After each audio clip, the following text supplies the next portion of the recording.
Good afternoon and welcome to the Sabi Sands. I'm Scott Dyson, and this afternoon Brian is on camera, and on the other vehicle we have Mark and Wiem, and in final control we have Alex.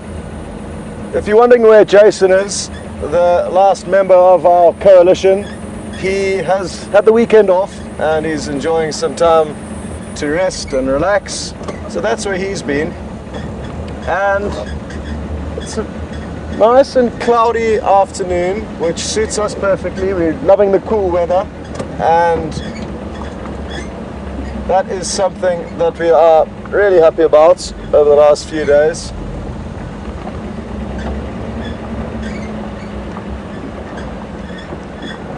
Now, the plan is for myself and Brian to search around the central parts of Djuma and then possibly head to the east and to the northern half, and Mark's going to work the southwestern part and then possibly move off into Arathusa where he was this morning. So that's our rough game plan for the start of the drive, and let's see what happens out there. I'm really hoping to find some sign of the resident leopards of Djuma, and there are three that we've seen quite a lot of. Two, probably the most, have been two young males, two brothers that are just over 2 years of age, and they would be nice to find and come across, and we have seen them probably more than any other leopard since we started filming a couple of months ago. And for, geez, Brian, when last? Maybe 4 or 5 days ago? At least. So it's been a long time since we've seen any of them, or their mother Karula, but she hasn't been around as much as she usually is in these parts. We're not sure why, but territories do shift, and that's normal for things to change out here. So she hasn't been spending as much time on this property, we think. Having said that, she could well have been here all this time and we just simply haven't been able to find her. But we haven't seen many of her tracks. If we had seen her tracks around and not found her, well, that's a different thing, but we've seen a surprisingly low amount of her tracks in this area over the last few months. But the area that we're in now used to be kind of the center of her territory, and she used to spend a lot of time here, and this is where I've seen her, in this immediate area, kind of a 1 mile radius of where we are here.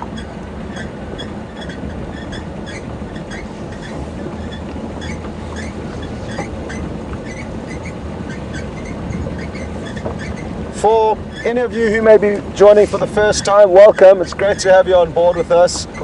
And to all the regulars, welcome back. I saw on Twitter today somebody's actually made a safari bingo. So depending on different actions that myself or Mark do, or comments, or Brian's got a few also comments that he may make. So that's quite fun. So we do have a lot of regular viewers that we thank gratefully for watching and getting involved and making more out of it than you possibly could think, like a safari bingo game. So I was really surprised when I saw that, and it's wonderful to see. And for the newcomers, it's important to realize that it is an interactive safari, so you can ask myself or Mark, the other presenter who you will meet shortly. You can ask us questions at any stage, and to do that you would hashtag Safari Live on Twitter or questions@wildearth.tv on email. Now, if the squeak on this vehicle is driving you mad, don't worry, it is also driving myself and Brian mad, and we are hoping that tomorrow, being a Monday, we may be able to get a little bit done and fixed on this part that is squeaking. So bear with us. Hopefully we'll find an animal shortly and then be able to stop.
really love this area that we're driving through, and I'm just gonna poke our heads down. There's a little track that we've discovered that runs down here, and we discovered this track when following the quarantine male, one of the 2-year-old males, leopards that I mentioned we have been seeing quite a lot of. And actually, funnily enough, saw his brother just a few days later come down to this exact same spot. So it was obviously somewhere where they used to play and get left by their mother when they were growing up. So one of many places that they would have got to know very well in her territory, within her territory. And it's a beautiful spot down here, so I just thought I'd come down to have a look for a leopard and also just to enjoy the scenery.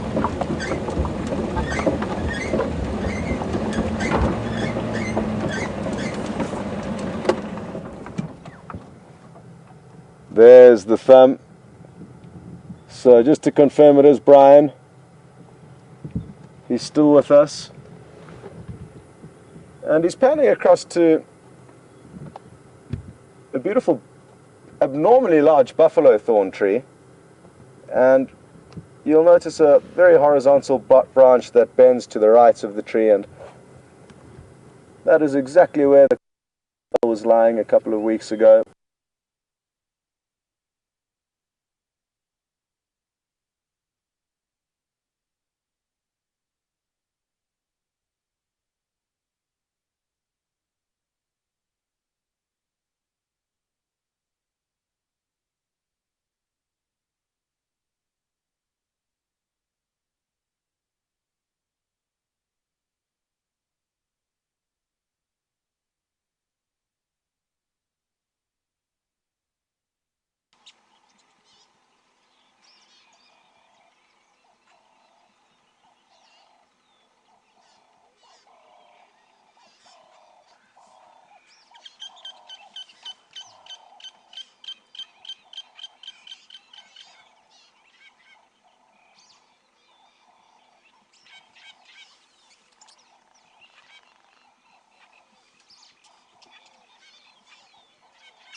Hello everyone. Being out in the bush and being out there live has its technical challenges. We're experiencing some of that now and are working on it as fast as possible to get it sorted and get you back on the vehicle with us.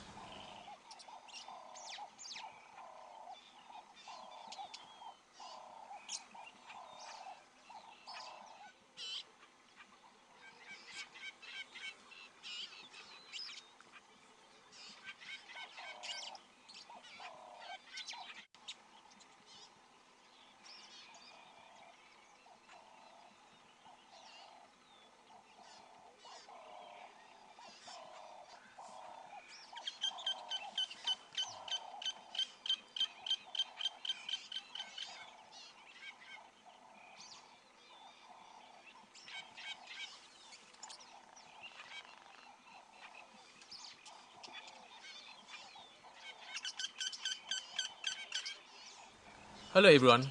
Being out in the bush and being out there live has its technical challenges. We're experiencing some of that now and are working on it as fast as possible to get it sorted and get you back on the vehicle with us.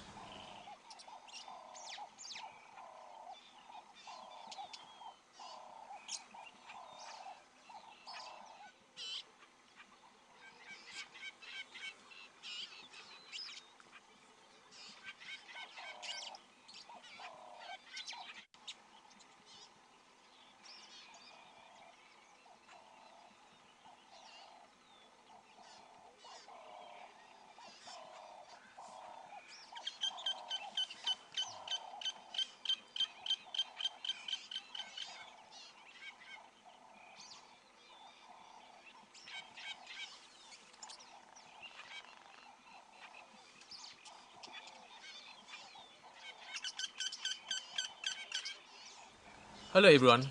Being out in the bush and being out there live has its technical challenges. We're experiencing some of that now and are working on it as fast as possible to get it sorted and get you back on the vehicle with us.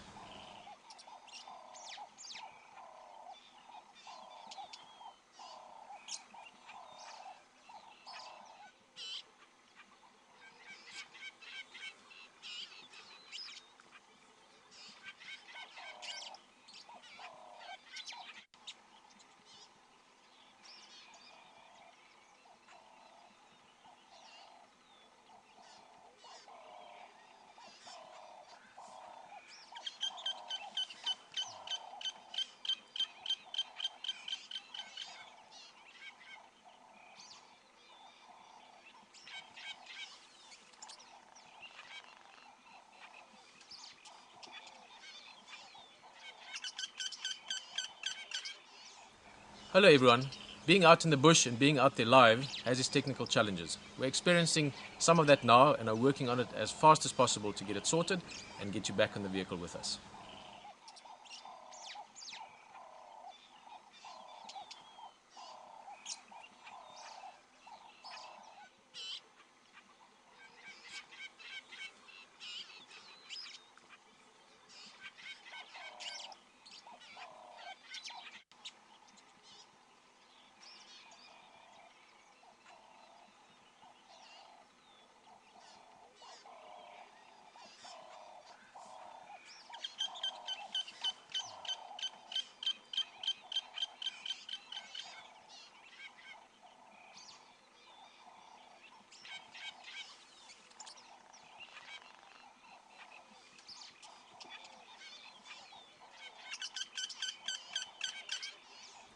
Hello everyone. Being out in the bush and being out there live has its technical challenges. We're experiencing some of that now and are working on it as fast as possible to get it sorted and get you back on the vehicle with us.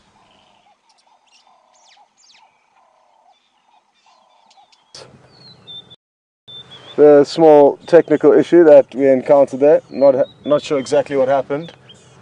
And you wouldn't believe it, but literally 20 seconds ago, I asked Brian, where do you think all the carmine bee-eaters have gone? Because we saw a few coming into the area, and they are migratory, so they come from Central Africa down to the southern parts for our summer. And we saw a few floating around further up into the Manyeleti, so a bit further north from here.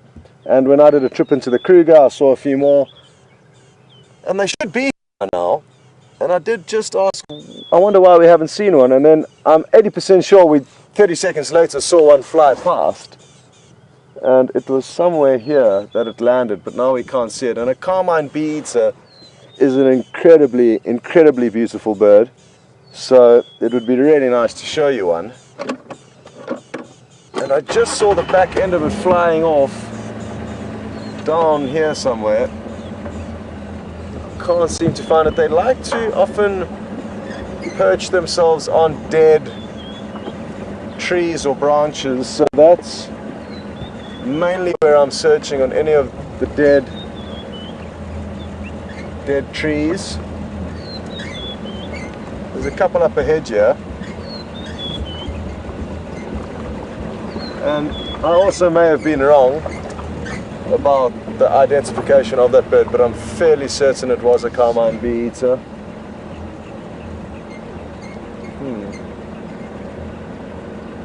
Well, they will pop up at some stage, I'm hoping. But it is strange that we haven't seen any here yet.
tail, or kink rather, in his tail.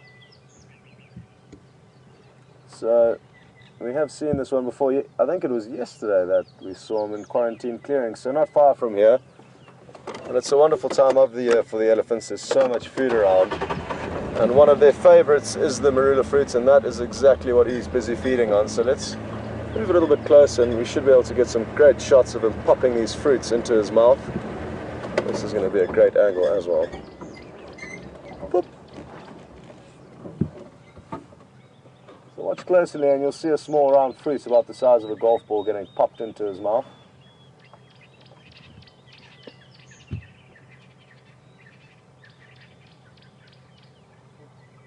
His temporal gland evidently is sweating quite profusely, but maybe that's simply tears of joy for all this tasty food he's getting to feed on.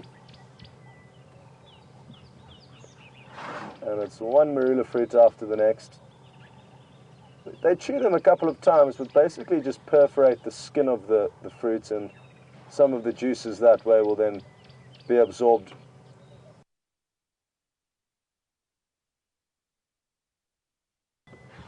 For all this tasty food he's getting to feed on.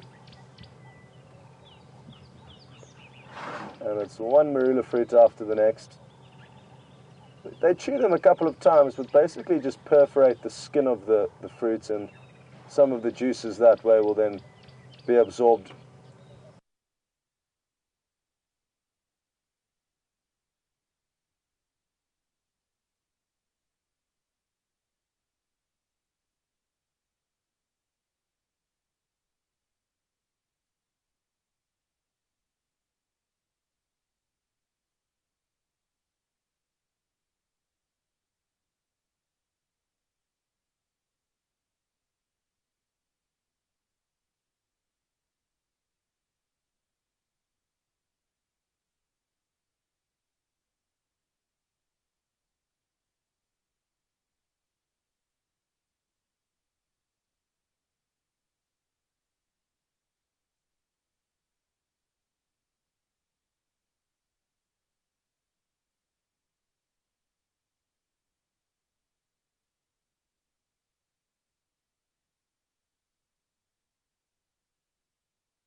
I wonder how long it will take him to pick up all the marula fruits that he desires from this tree. Well, one just fell now. You may have heard a very small thud.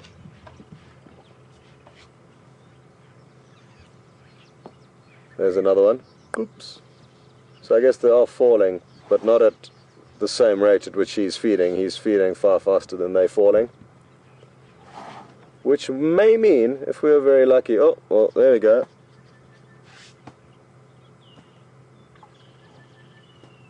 Making space for more.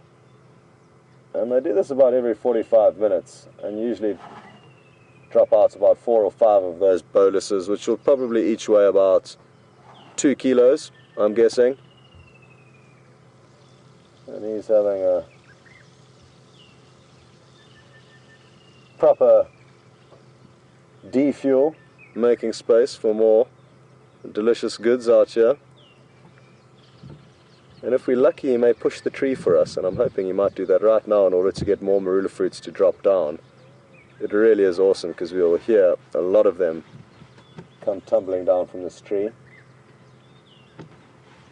Come on, give it a push for us. Please.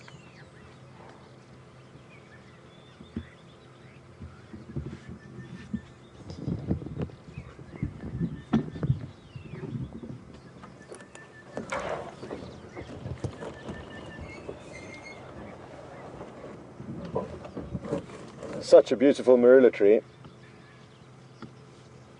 I really like the way it's got a very angular trunk as opposed to the regular vertical one. It makes it almost like a perfect staircase for leopard to climb up.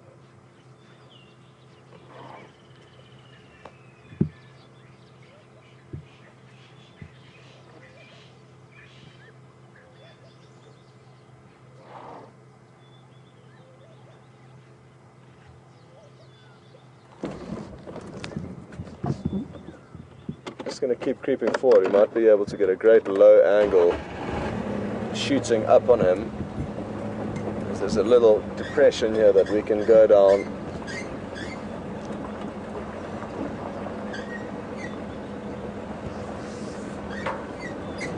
Oh, hello boy.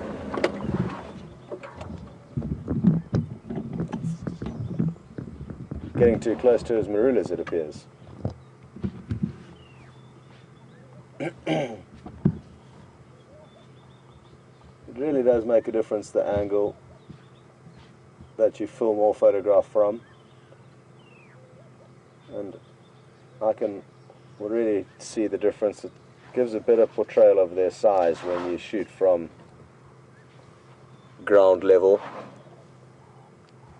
The camera is mounted quite high on the back of the vehicle, so that is something to bear in mind. I'm just going to stay because he is moving around quite a bit and may move back into shot rather than repositioning, because with all these different angles of this little depression we go down, it makes it difficult for Brian to re-level the camera every time we stop on an uneven surface, which is basically every time, but we try and avoid it where we can.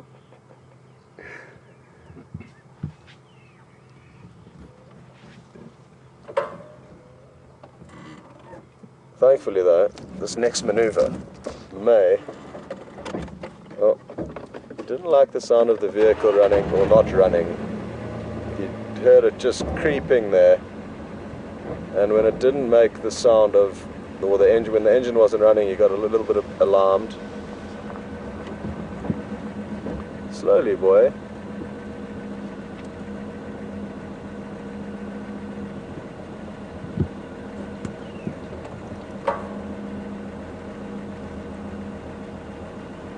Rather than moving forward or backwards now, I'm just going to leave the vehicle running and let him realize that he overreacted there potentially, and he needs to calm down.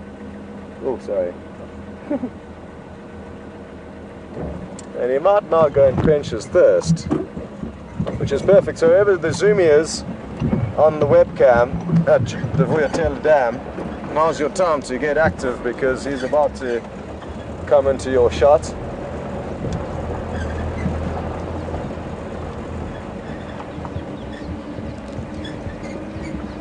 Oh, wonderful.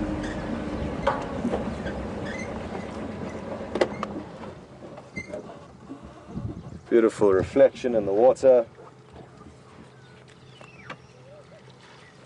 And he's slowly quenching his thirst.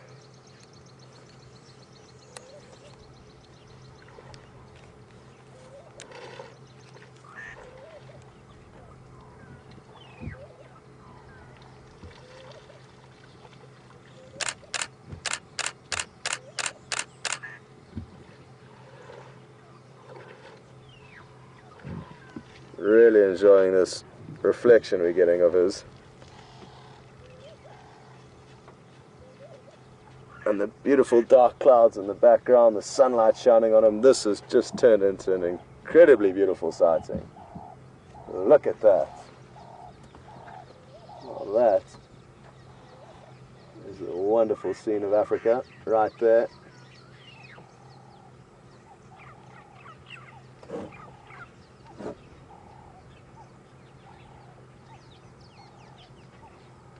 Oh, and there's a hippopotamus in the dam. Please go for a swim. Come on, you know you want to. Absolutely marvelous. I'm going to need to change lenses quickly because he's now got a little bit too far away from my wide angle. And this is a beautiful shot and angle we have of him here, as you can see. Will I be able to capture this moment with my camera? I'm not sure.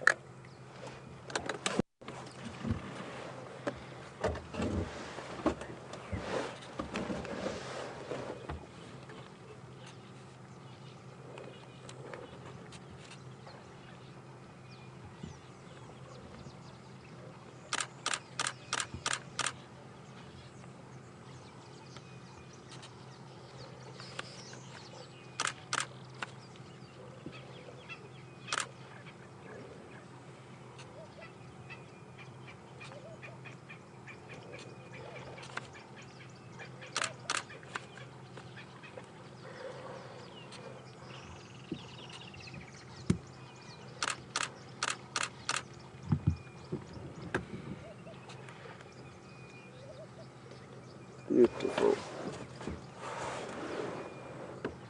Go ahead, Alex.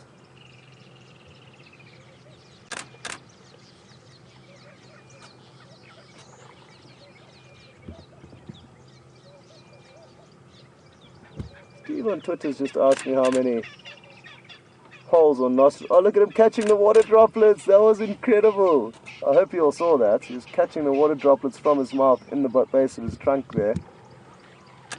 And there are 2 nostrils in his nose, just like ours. But good question, and glad you asked that.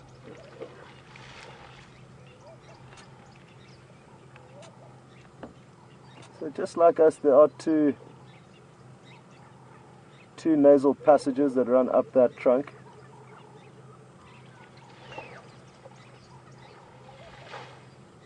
And if we were a little bit closer, you probably would be able to see that, but sadly, not from this angle.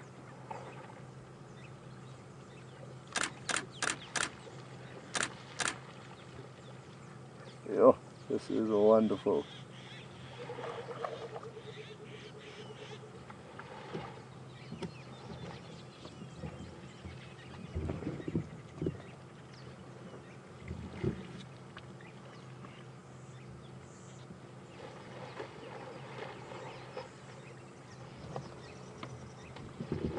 Come on, go for a swim, you know you want to.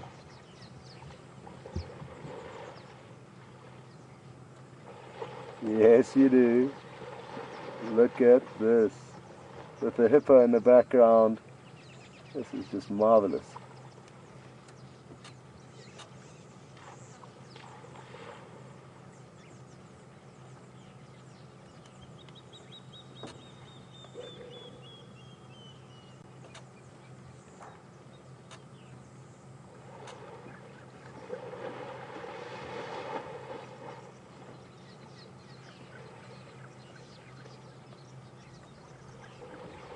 Like he's warming up to it or deciding against it, but I'm hoping he's going to come deeper into the water.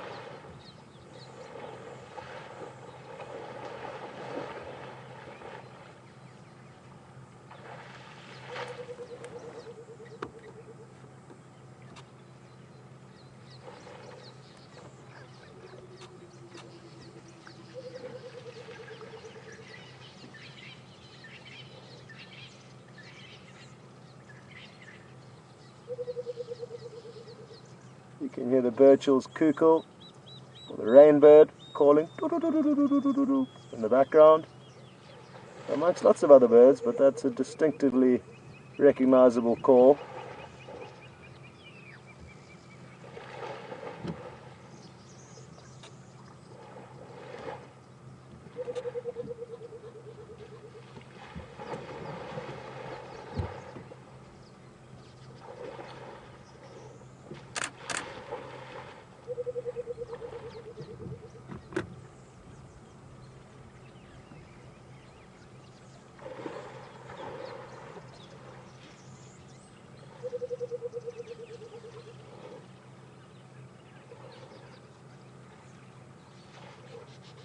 He really is just playing around and loving, just throwing that water around wherever it so pleases him.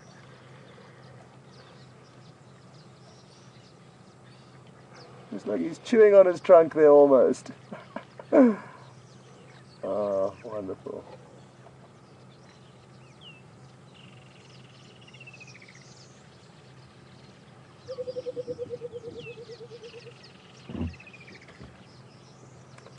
Not a worry in the world for this elephant at the moment, and that's how it should be. Sadly, it's not the case in a lot of parts of Africa.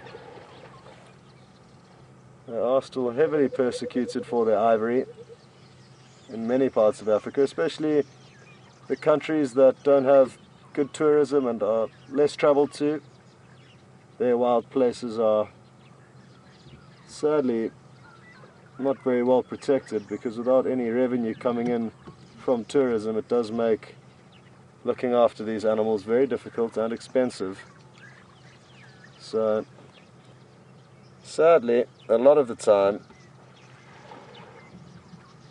they are not as playful as this when humans are around.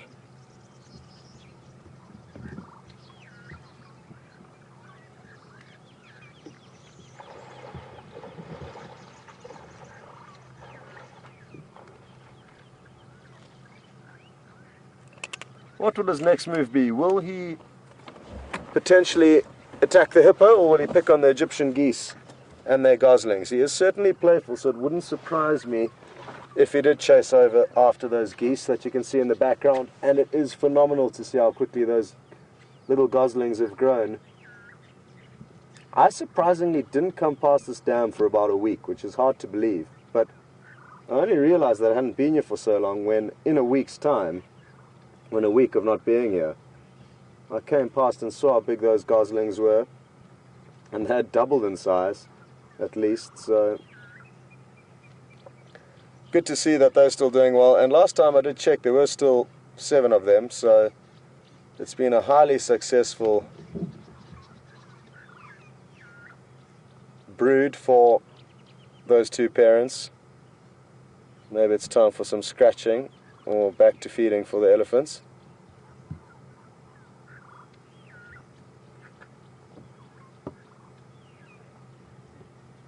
Whew, it's cooking now that the sun's come out.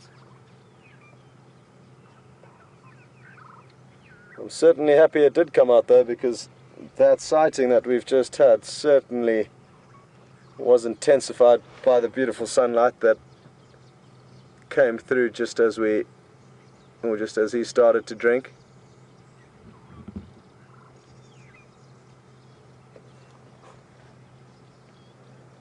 I wonder if he's back to the same marula tree, or if he's going to mix up the diet now for a while. It looks like he's happy for a little bit of grass in the meantime.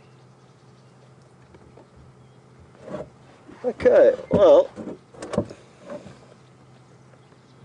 let's just see what he does here. We'll give him a few more minutes and then possibly go and catch up with Mark and see what he's up to, how his afternoon's been so far.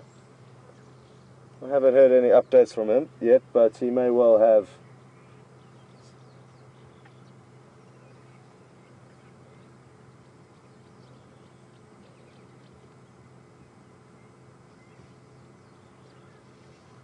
Okay, copy Alex, thank you.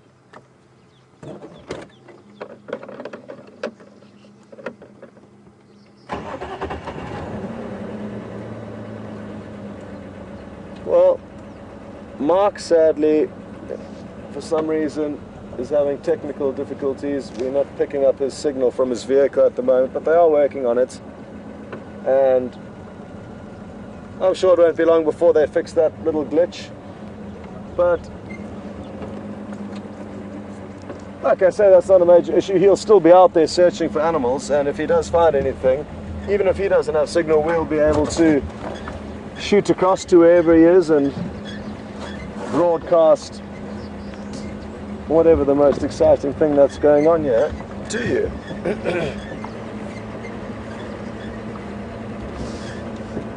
Just for interest's sakes, I'm keeping an eye on that Ellie to see if he does go back to that same marula, and I think he might. But time for us to continue. Yeah, he's back under the same marula, so he was just having a quick drinks break and then back to the marulas.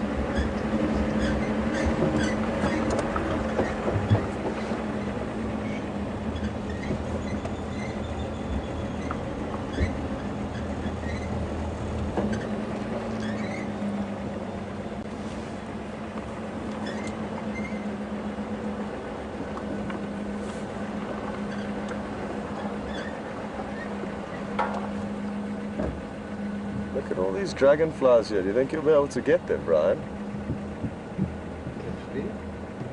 They're all literally just hovering around us here. It's going to be very difficult, but maybe worth a try. Now they've moved. There's one. But there's like 10 of them just hovering around us.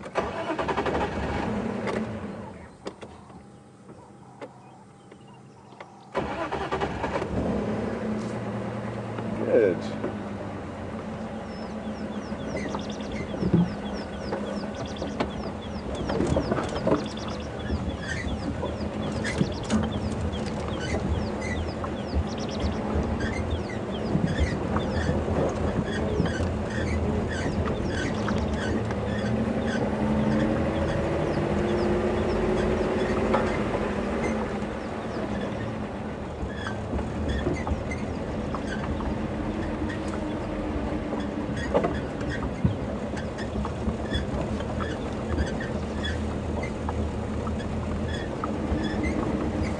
I just drove off the road there to check for any tracks that may have been heading away from the dam, but no sign of anything.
Park in the shade. The squeaking is about to send me over the edge, folks.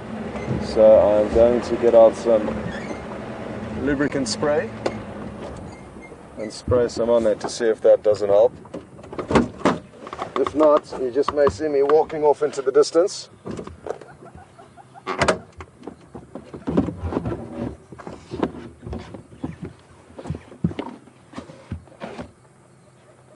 Where is she gone?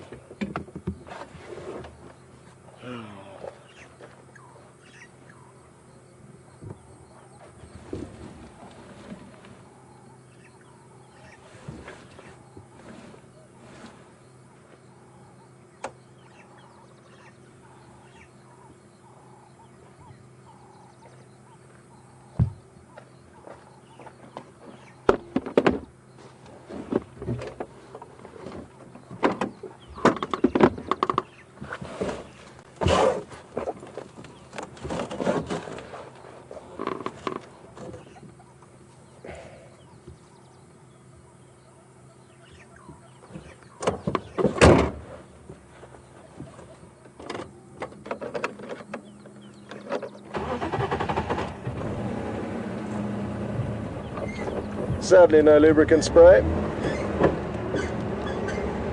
But we have tried to do that and it doesn't help, but I just needed to do something at least to give myself peace of mind that I've tried something.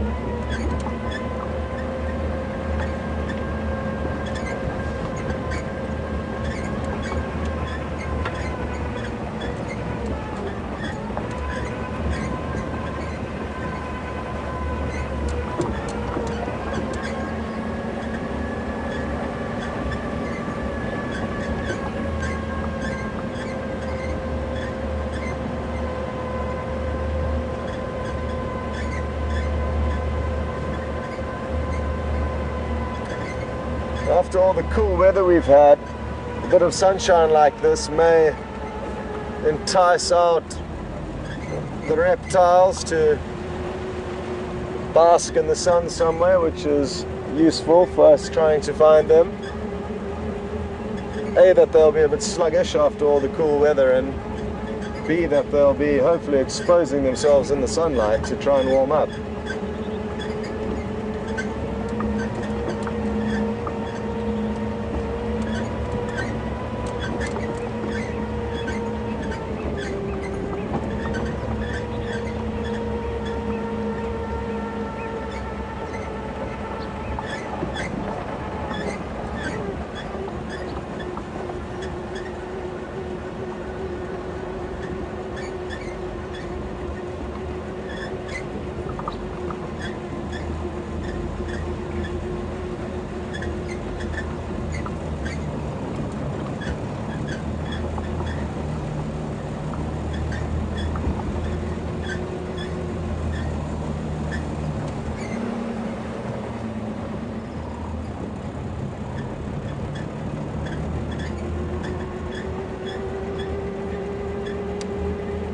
Just a reminder that weather permitting, which is looking good for now, there will be a fireside chat this evening.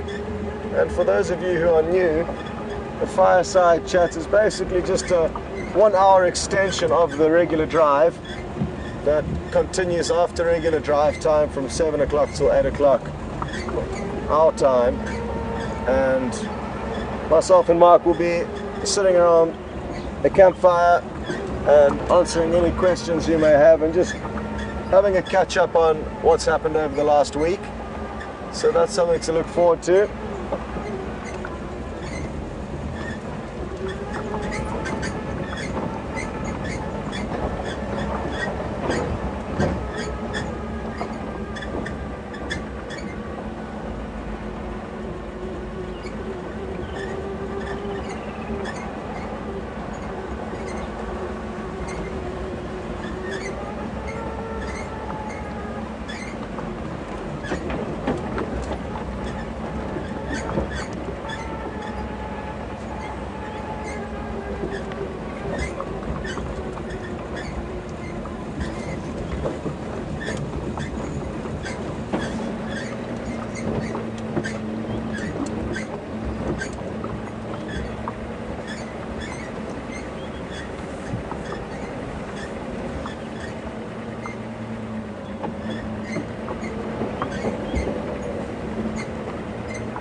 Come on, animals, where are you all hiding? Where are you hiding?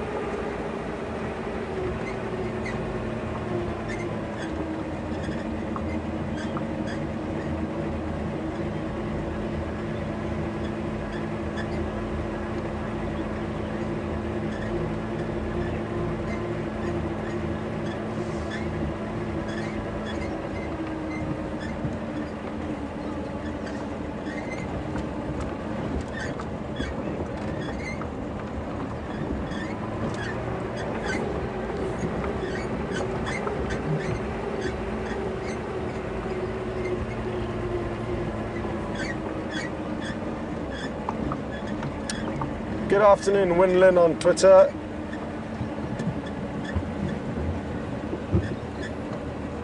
Let me just get into position here. Don't you move a muscle bird. Right there. Beautiful. Now, this is a dream shot, a beautiful lilac-breasted roller, perfect sunlight, and a relatively dark cloud behind it. And Winlin, I am going to answer your question shortly. And Winlin is asking a question that's directly related to what we're looking at right here. And that is why birds prefer or favor dead trees to sit on as opposed to leaves with foliage. And I guess it's just because it's easier to hunt prey from a dead tree for the smaller birds, because you've got a better view of your surroundings. So that could well be a reason. Yes, I do hear your point that it's better cover to be seated in a tree with foliage, but I missed it.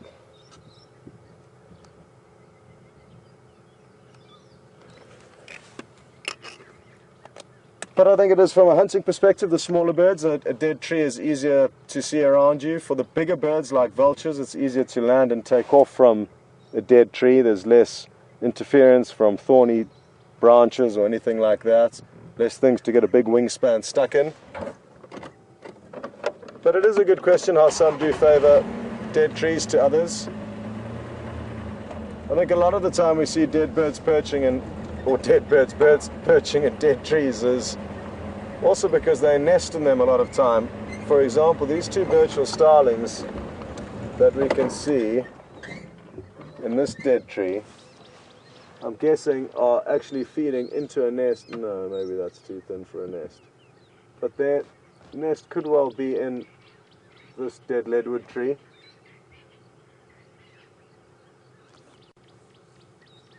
And therefore will perch themselves on there fairly often.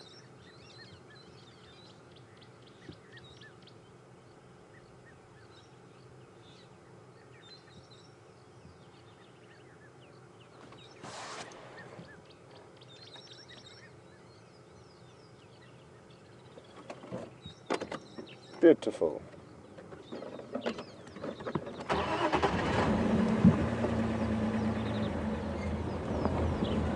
Yeah, a lot of brown-headed parrots calling off in the distance. They're far away.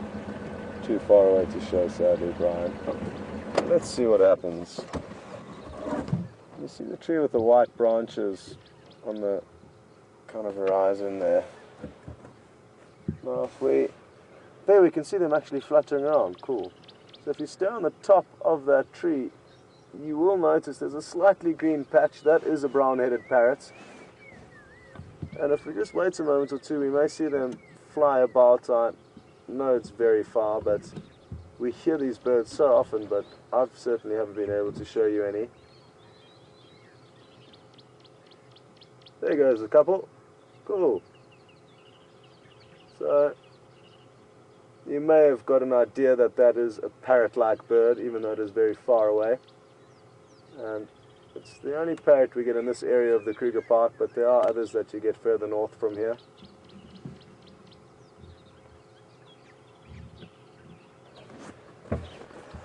And we could hear them screeching from a long way away. When Brian zooms back out, you'll realize how far away that tree is. But their screeching call carries a long distance. Well done. I'm glad we attempted that.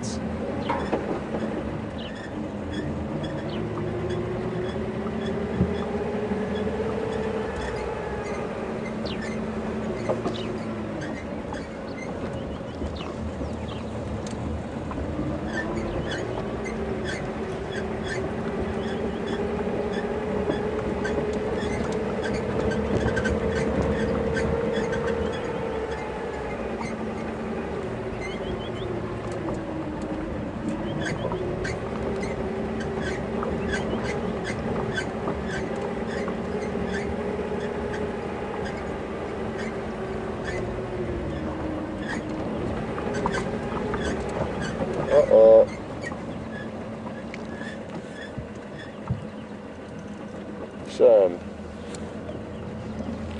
Somebody's nest has been raided.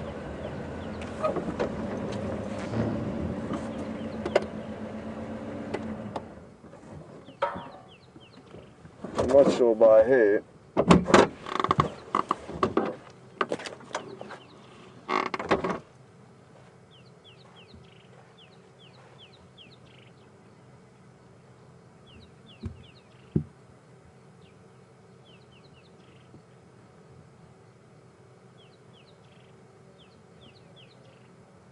I'm not sure where the nest is. It could be nearby. It's two different eggs that have been fed on.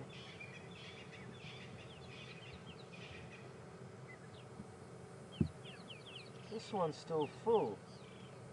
It's been perforated, but it's still full of yolk. So it's strange.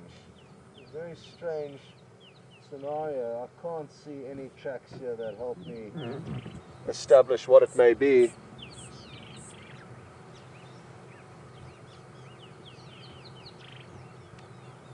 And I'm not sure what kind of bird would have laid those eggs.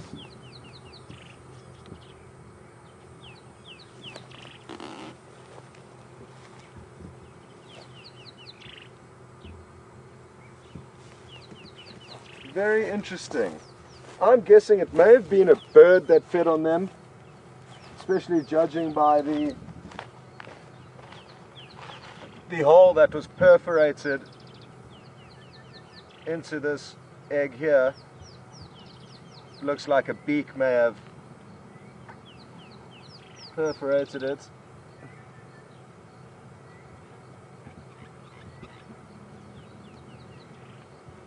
Oh well. Sadly, somebody lost two of their eggs. Not sure who it was or who performed the crime. Interesting nonetheless, especially considering we drove down this road this morning and nothing was here.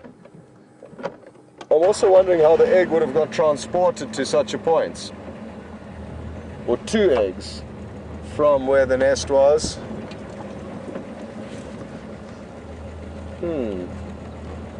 And why the other egg wasn't fed on? That's bizarre. It's such a tasty meal, nutritious meal.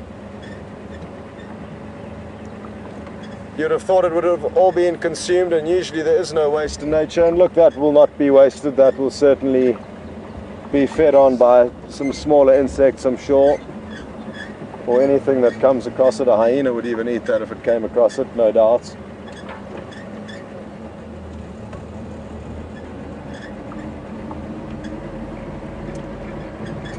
That's when you need a camera trap. Rig up the camera trap, see what happens, come back, and you've got evidence to see what happened. It's a toy that I certainly want to invest in, or possibly several, because imagine how much fun it would be putting a few up around Juma or any area where you're on safari, and every morning you drive past one of the traps and you can see a lot. I mean, a lot of them send SMS updates of pictures as soon as they're taken, so you get some really high-tech ones. But even if you get a medium range or medium kind of range one, you can go and on the little LCD monitor at the back of the camera trap, you can flick through, see what may have passed by in the night. Very fun toys to have. There's also a termite mound that used to be used as a hyena den site. It's also been used by porcupine in the past over the years, according to Mark. And we can see there's something living in there because of the fresh excavations, but we're not sure exactly what it is. So it would be so nice to put up a camera trap there, and we would there after one night know exactly what is living in there.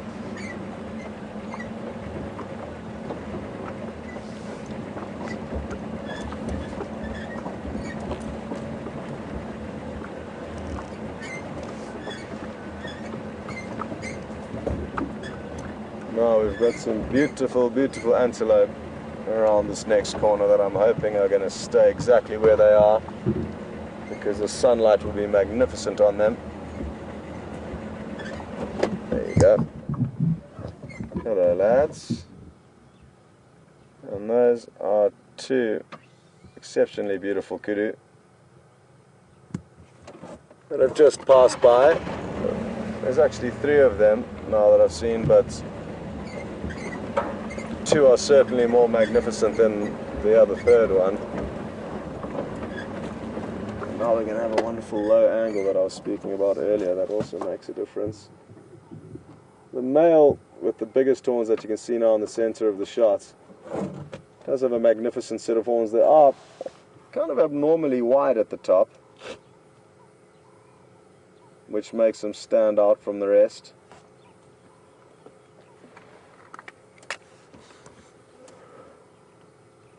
Oh, just driven over a whole big buffalo pat. I was wondering what was smelling funny, but it's just a big buffalo pat that we've driven through. Nothing to be alarmed about.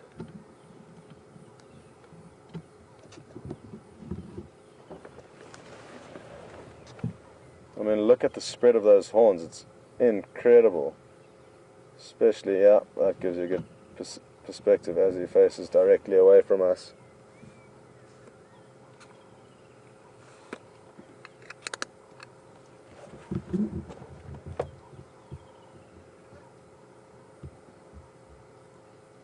And just like the elephant, these kudu are enjoying the bountiful summer.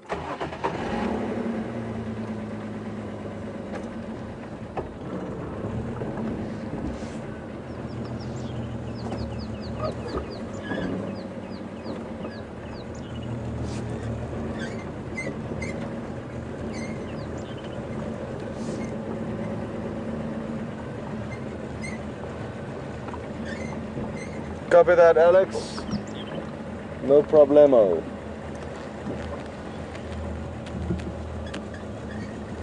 So shame, I'm not sure what the issue is, but Mark's vehicle's still not receiving any signal.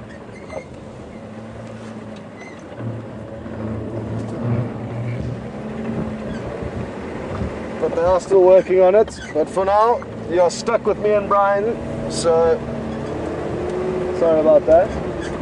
We'll try and make it as entertaining as possible.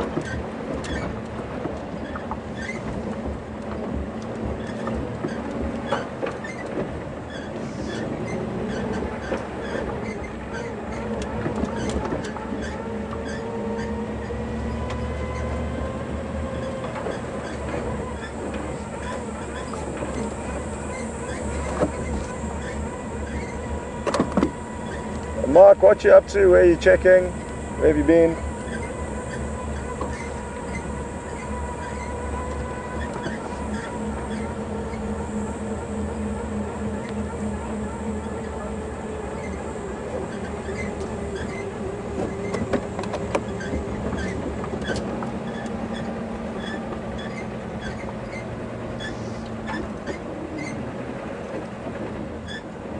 Copy that, Alex. It might be more useful for him to look for animals and do that later, but that's just a suggestion.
thought I'd seen a leopard track there, but it was yet another false alarm.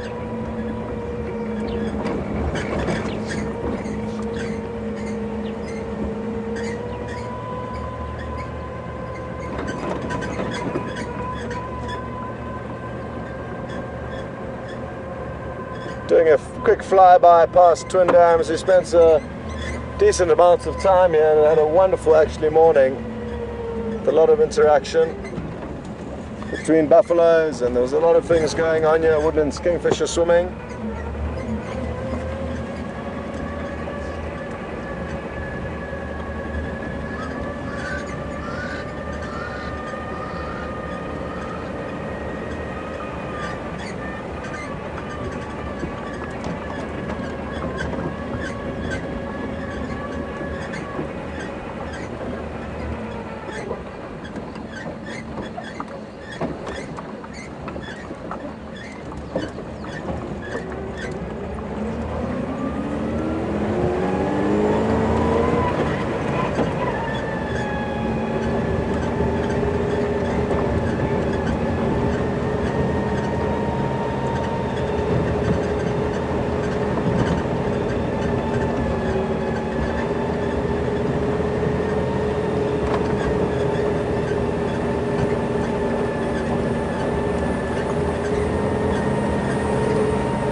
I thought I saw a small golden patch on a termite mound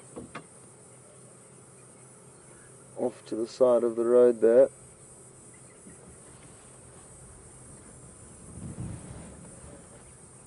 But it was a golden patch of dirt, not a golden patch of leopard, sadly.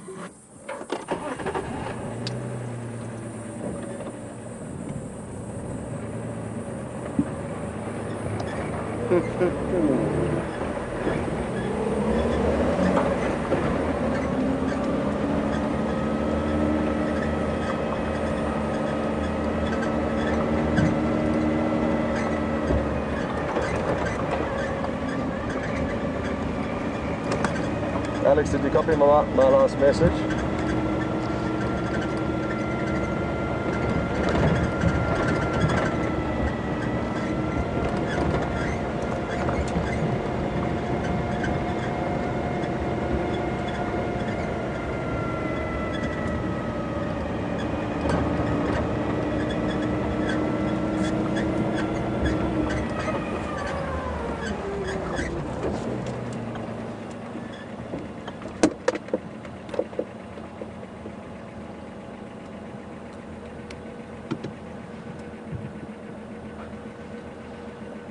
Alex, did you copy my last message?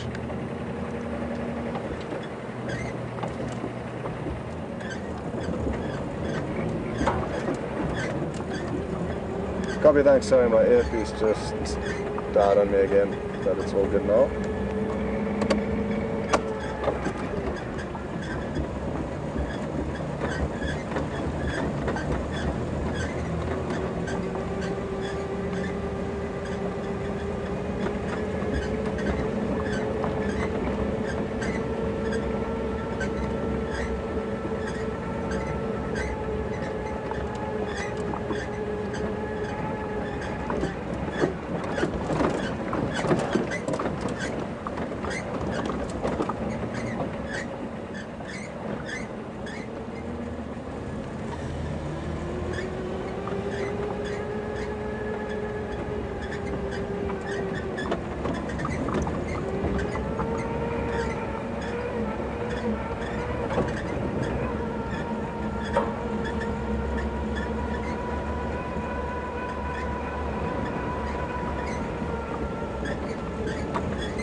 I was hoping a little Franklin that crossed the road there was going to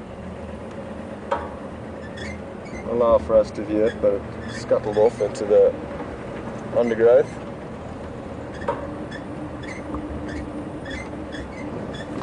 Let's see where this road takes us.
Just got a question through from Sherry in Ontario. Good afternoon, Sherry. Welcome on board. Sherry's asking whether the animals use the roads as pathways, and they certainly do. And it aids greatly in us being able to find them. The fact that they do use these roads as their highways, and it's just an easier form of traveling than traveling through the grass, just like I guess using a 4-lane highway is easier than using a small single track road. So that is how I would kind of relate things to us as humans, in that we do use major highways to get to major cities or major places of interest to you, work or whatever it may be. But then once you get off those highways that take you into the general area that you're trying to go, then you'll use smaller paths and smaller roads, and it's the same for the animals. They may use our road networks as their kind of major highways, and then smaller trails through the blocks in order to fine-tune wherever they want to go. But they certainly do use the roads a lot for traveling on. If you look on my Facebook page, Scott Dyson Safaris, you will see some pictures from 2 nights ago of 2 Salati male lions walking down one of the roads, and we were stuck behind them for about half an hour. It was thick vegetation either side and we couldn't get around them. Not that we wanted to leave them, but we are obliged to get back to the Manyeleti camp by a set time, and we were certainly late 2 nights ago. Oh, awesome, there it is, Brian, can you see it?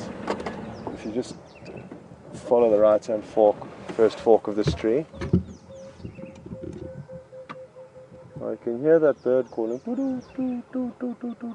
It's an emerald spotted wood dove, and Brian's just getting ready to take you up to it. It's an incredibly pretty bird. Just a little bit further up. There we go. And it is facing away from us now. Let's see his whole body moving. Beautiful, but you can see those little emerald windows. Those 2 emerald spots. They're incredibly beautiful little doves, these. They're about half the size of the Cape turtle dove.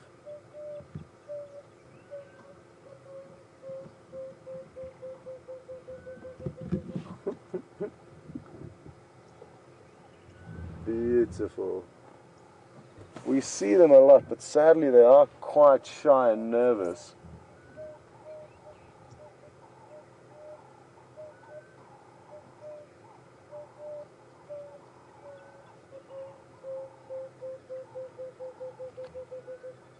So we seldom get to see them as well as we are looking at them now.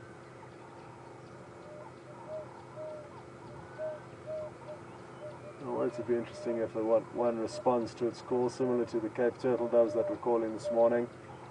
One came and landed on a branch next to the one that was calling. Let's see if this one manages to serenade a lady in. Certainly trying his best. And I guess he does have to make sure he looks good for when she arrives, so that's probably why he was just checking his feathers there.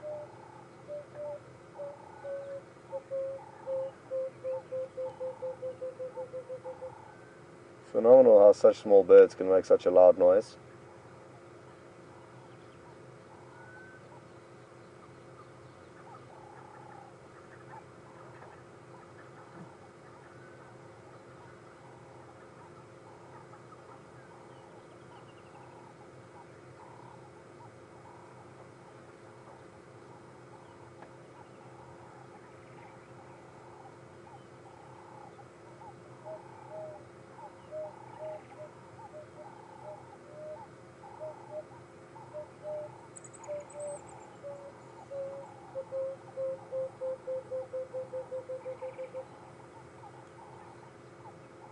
I think he might turn around and then face us when he does this call.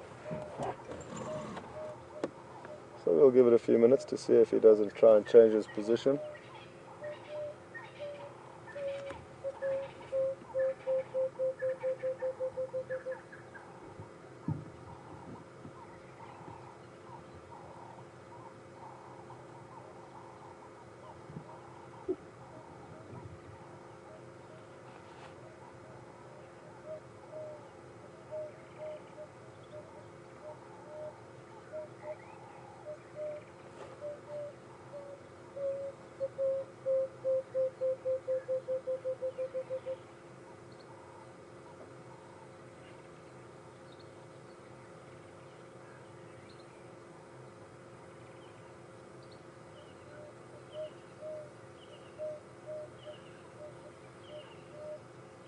I'm not sure if it's got a thorn stuck in its head.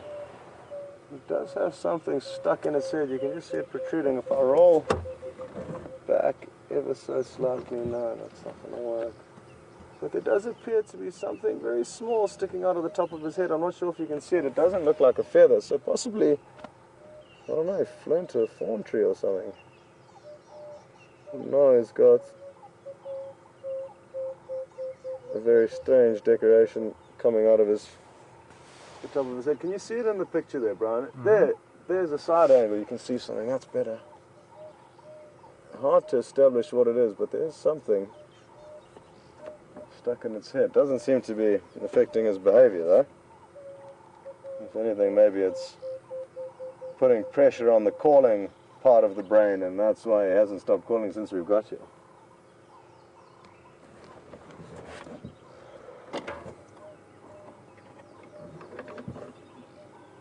Very relaxing call that.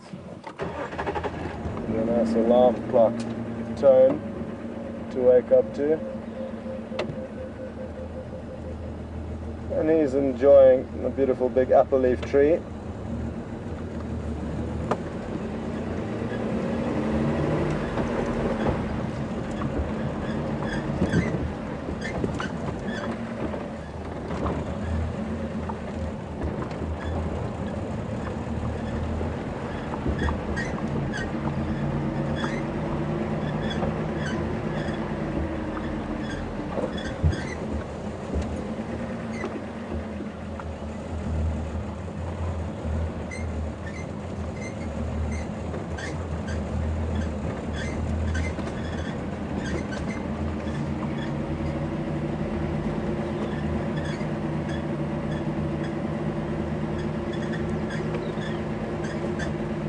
Jeffrey in Texas, good afternoon and welcome on board.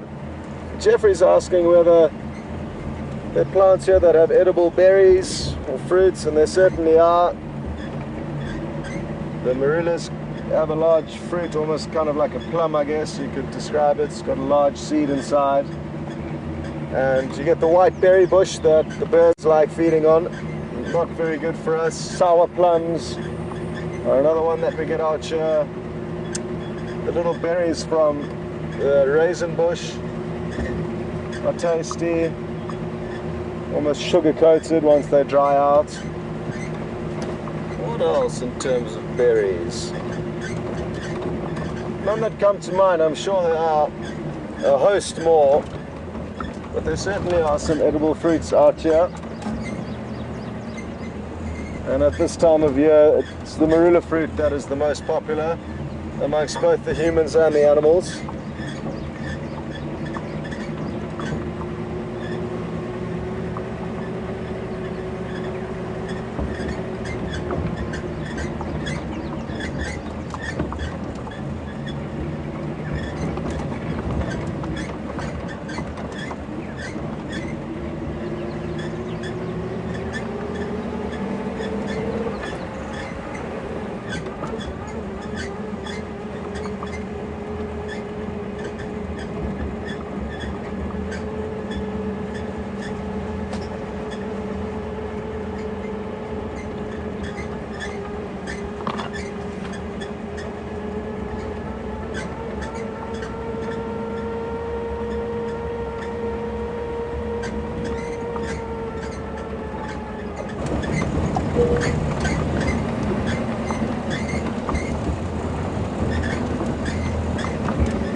Afternoon, go ahead for Scots.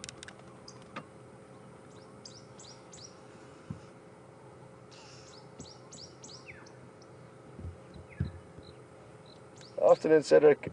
No updates here. There was no ingwe or anything found this morning. Not much sign of anything either. So, just a handful of Ndlov floating about.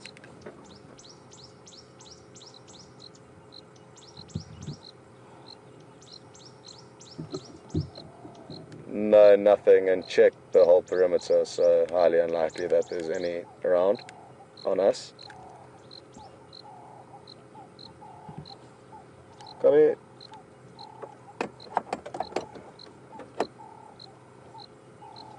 That was one of the Arethusa guides, just hoping to get some good news from us, but not much to report for him.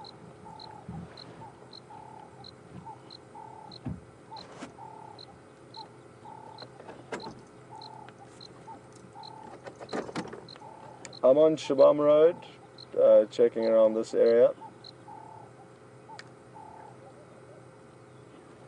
Checking around Shibam Road. I'm not sure which radio you want, Mark.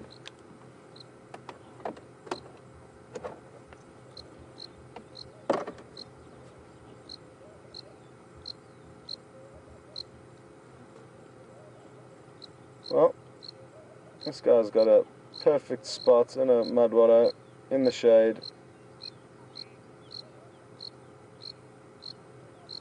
And what a perfect spot to unwind and chew the cud.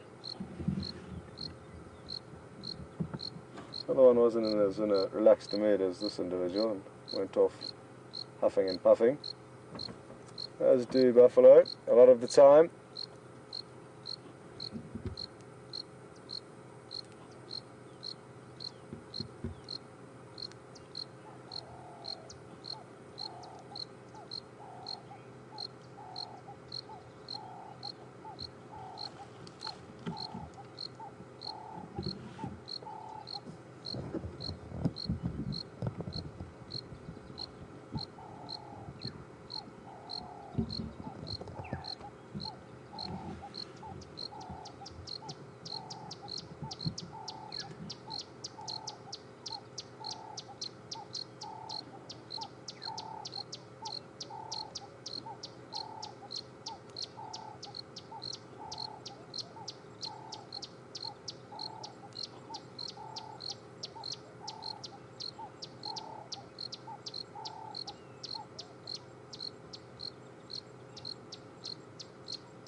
Well, you enjoy yourself here, old man.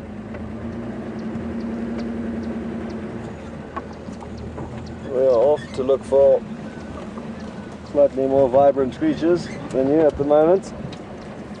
Your friends did a great job for us this morning though, at Twin Dams.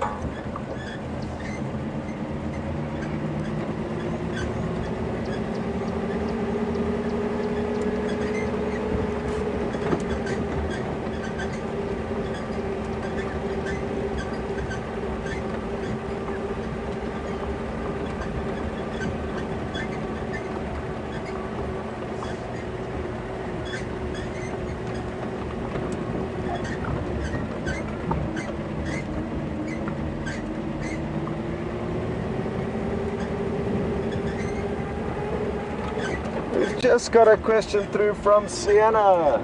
Hello Sienna, and welcome on Safari. Sienna is 8 years old and she is wondering what we should do, or what we would do if we did get stuck out here in the bush. What would be the best thing to do to survive? And I'll just take it that we're going to spend one night out here only, not a long period of time. But even if it was a long period of time, we could just keep on performing the same model. But the safest place to be, Sienna, when stuck out here, especially at night time. During the day I'd be happy to walk around because it's a lot safer during the day. But at night it can be very dangerous because we can't see, the animals can, well, especially the predators. So what I would do is I would climb up a tree and tie myself to it. Even if I had to use my belt, I would strap myself into the tree and spend the night up there. That would be your safest place probably.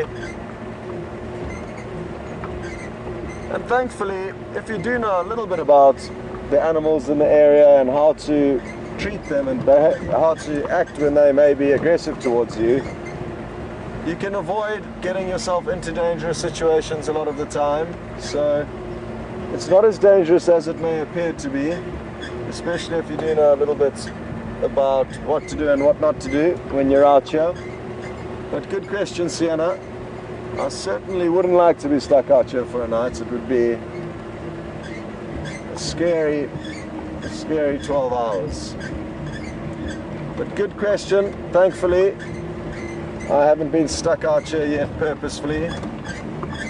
Sometimes we may, we go camping, and that is fairly similar to being stuck out in the bush because we only have minimal equipment, especially if we're going out to remote and rugged areas. We may only have a thin mosquito net or a very thin tent to protect us from the animals, but that's all you need.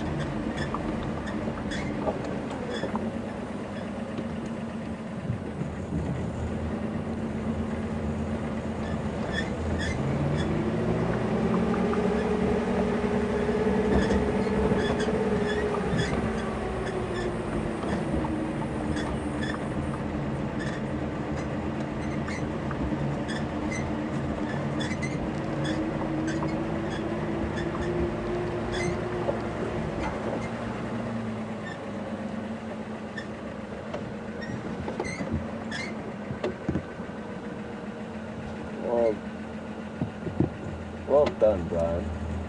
That was incredible. I'm going to try and keep with it. But Brian is miraculously following a butterfly around.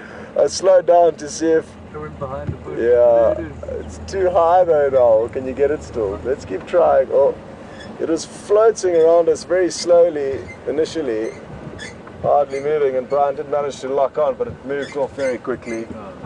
And sadly, it is no longer, but he did do a good job on staying on it initially.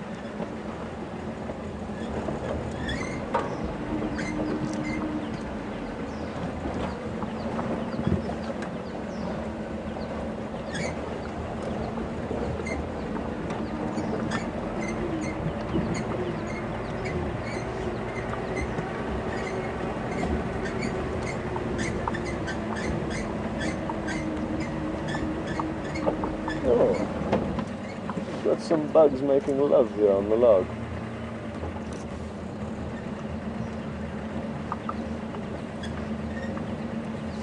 Don't mind us. They look like they could be cicadas. Bugs that make that huge noise.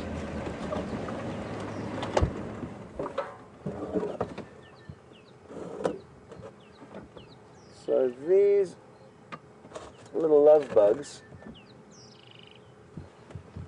do certainly appear to be a type of cicada or cicada. It may be your pronunciation in the States, for those of you who are in the States.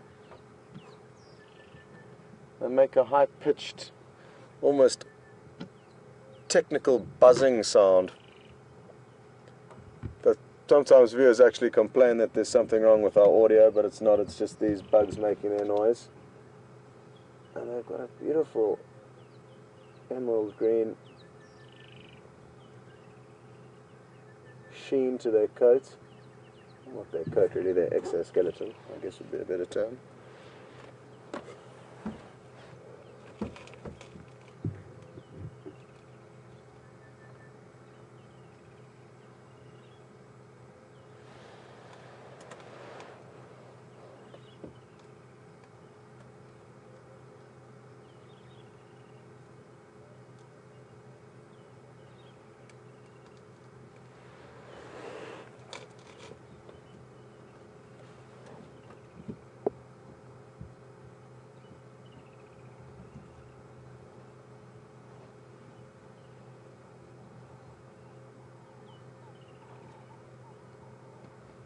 Well, I guess we shouldn't overstay our welcome here, and we'll leave them to their business, but very interesting to see.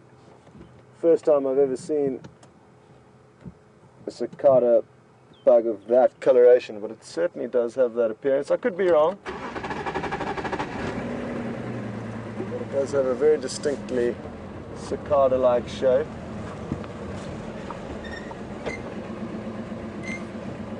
I wonder if that's worth trying to snap a picture of, just for reference purposes.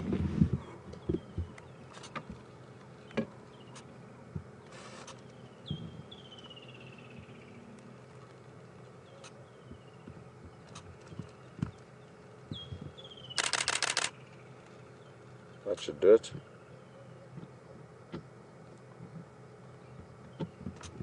Oh, the sunlight on that beautiful emerald green now really is fantastic.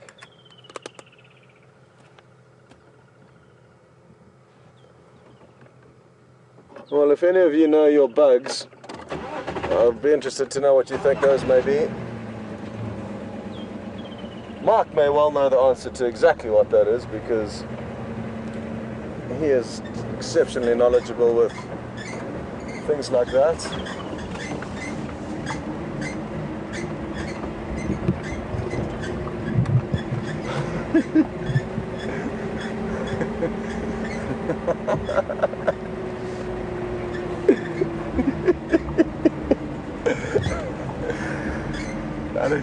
Alex just gave Mark an update as to what's going on, and he described those bugs as mysterious green insects that we'll discuss later.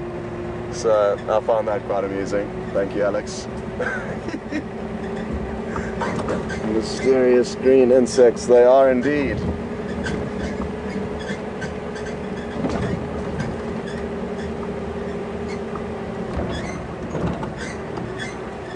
Well, folks, there's great news, and it appears that Mark and Vim are back with us, and then no doubt would like to say hello to you and fill you in on what they've been up to this afternoon. So over to Mark and Vim as soon as you're ready, and we'll catch up with you a little bit later.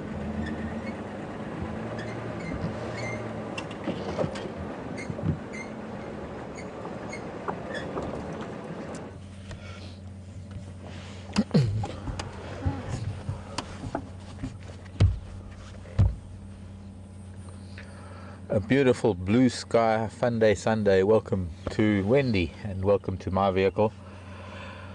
Wow, what an incredible change from this morning, from overcast and really grey, windy and almost autumn kind of temperatures, back to summer in less than a day. Sorry I couldn't join you earlier, but we've been having a few hiccups and we've finally sorted them out, thanks to Alex and Pete and the technical side of things, also to Vim.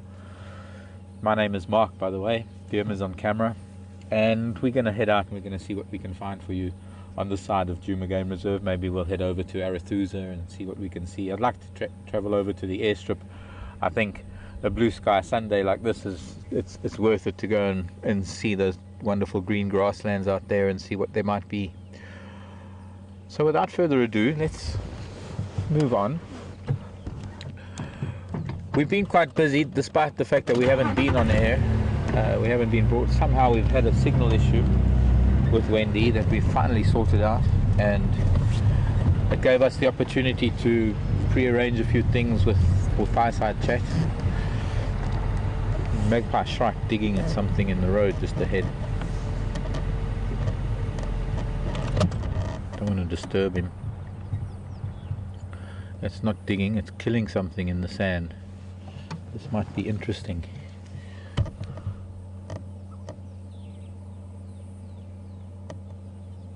Oh no, just taking the easy way out, hopping around catching things. Not likely ants, but I'm not sure what it could be. So maybe we can creep up on it since it's preoccupied with something. No, there's no creeping up on the shrike.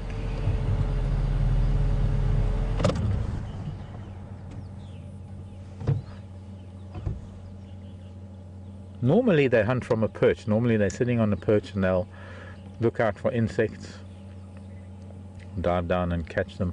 They're not much for hawking insects, catching them in the air, but mostly they perched, so it's must have found a good source of food here. It's a resident family of magpie shrikes that live in this little area. We could probably actually name them the way we name leopards if we could find a way to differentiate them, and that would be with maybe the white markings on their wings. Hello, baby.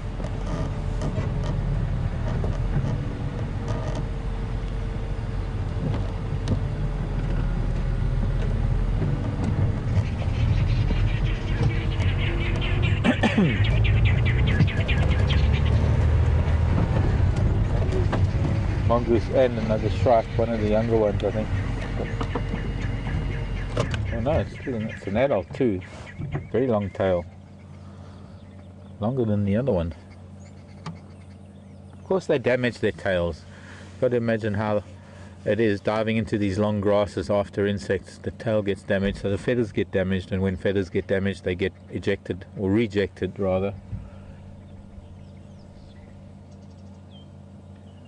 And new ones grow in their place. Much like we have hairs that get broken and split and rejected, and we grow new hairs, and everybody sheds.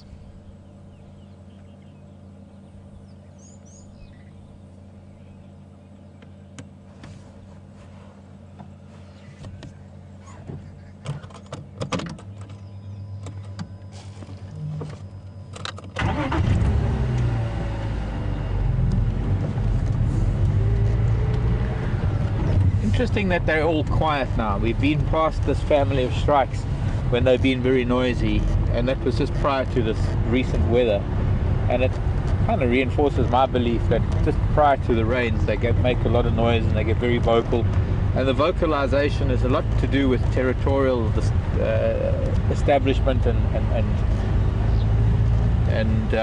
demarcation, I suppose.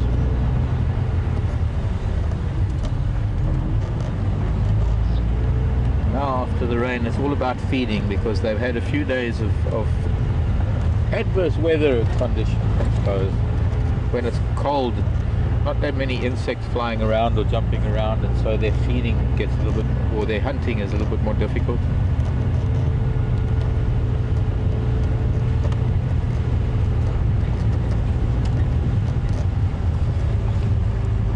I'm just going to just mention something. Okay, just dropped stuff off. We couldn't unpack anything in case of baboon or elephant or hyena.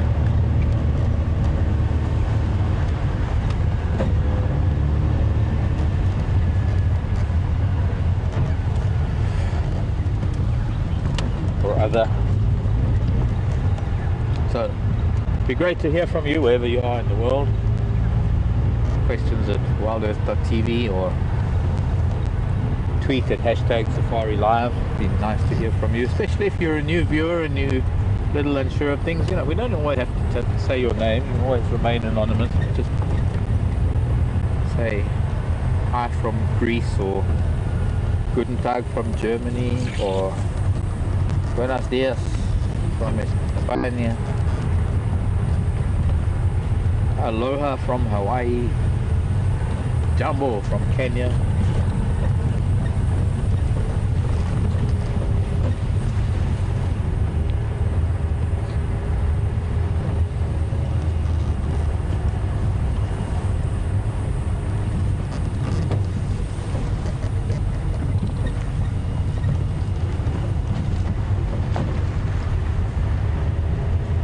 So let's get into the serious business of what African wildlife we can find for you this afternoon.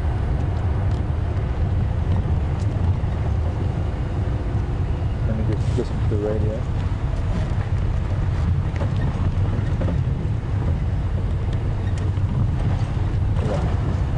Fine. Hear what they're saying. Have to wait till we're closer. We going to try and do a little bit of Arathusa, just a little bit around the airstrip, see any ellies or something to see.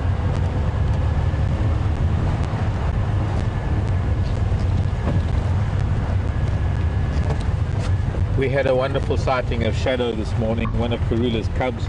Karula is a leopard that has been around for, well, she's a 10-year-old cat now. She's a mature cat. I met her when she was a young mom. I met her when she'd only had her second litter. She was only about 4 years old at the time, and 4 years old for a second litter mum was quite something, and she was already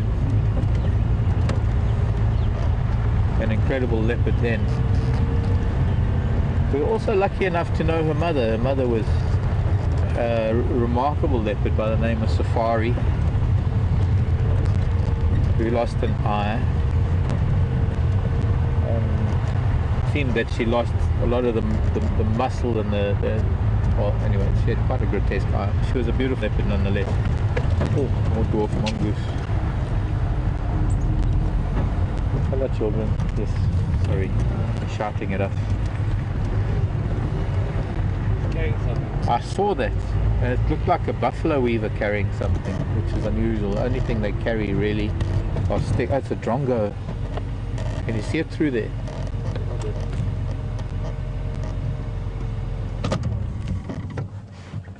Drongos don't normally carry things in their claws, talons.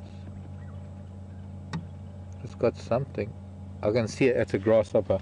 I can see one of those spiny legs kicking at the face of the drongo, and it's probably trying to break off those back spiny legs of the grasshopper so that it can eat it. Should we try and move forward, or maybe not even move at all? This is the fork-tailed drongo. You often hear us talking about fork-tailed drongos, and it's not always easy to catch them not busy. Well, it's busy eating something, but normally they're just busy flitting around and being clowns. That's sort of the equivalent of an eagle tearing apart a hare or something.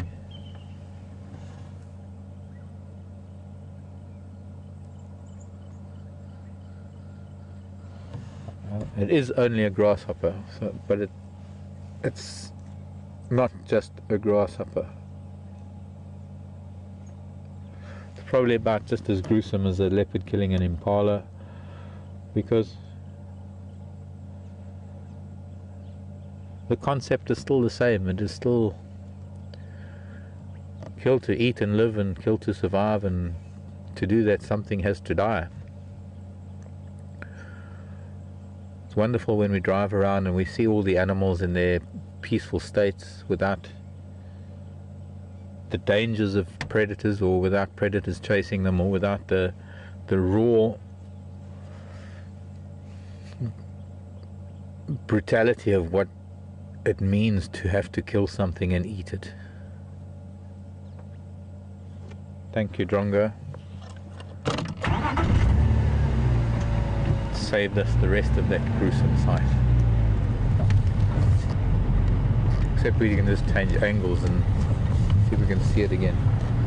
It's looking into the sun, and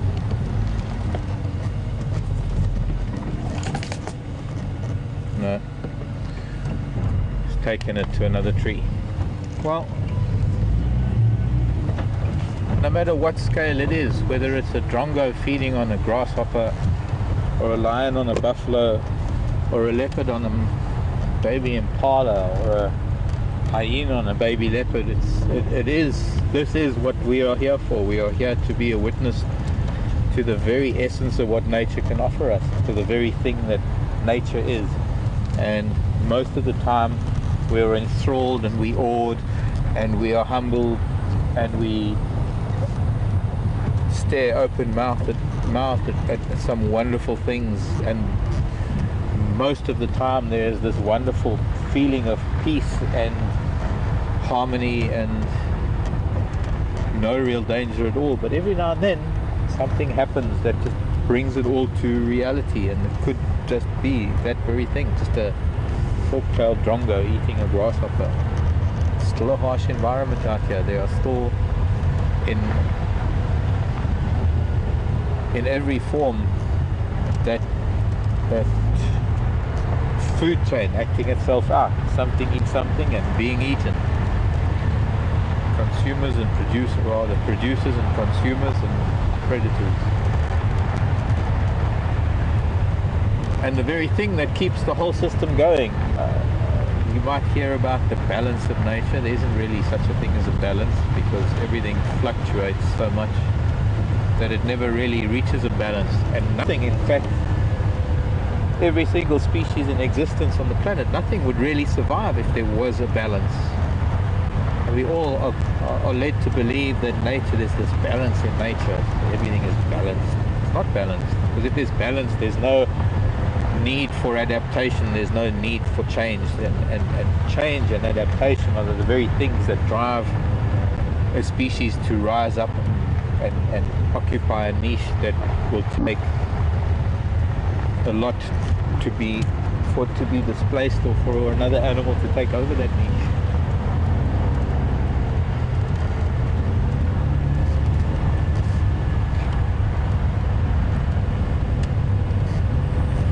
Since we're heading back up to the airstrip at Arathusa, I thought I would take this opportunity to revisit a flower.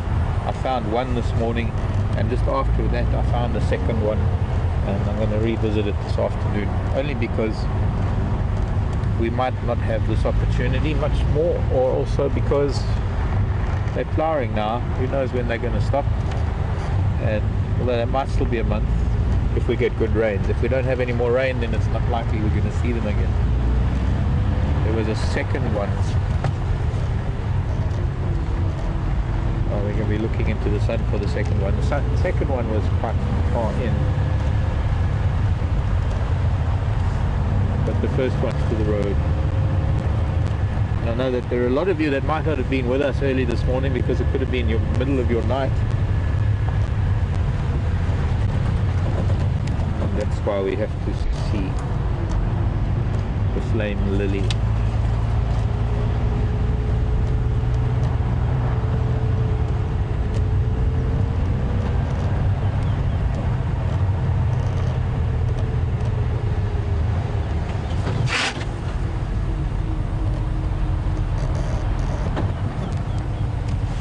Are we live or Scott live? Are we live? Just checking.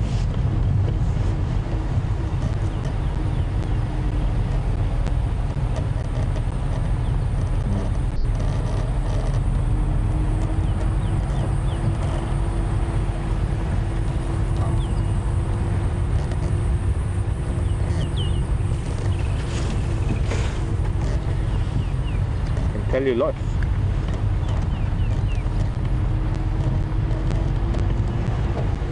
I can tell you that jewel beetles are some of the oldest beetles. Just past it again, because here's the wood, I mean this branch. Lark can live in wood for up to 40-45 years.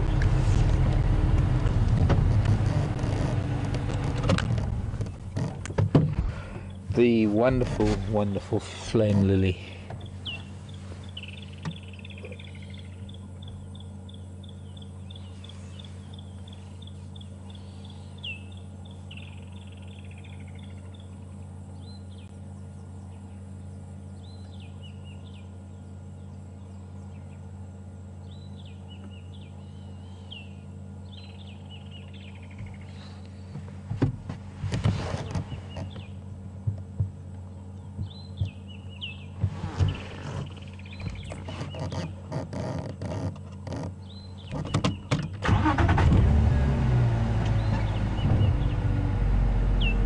I couldn't bear to only show people this morning. I had to show some of you this afternoon.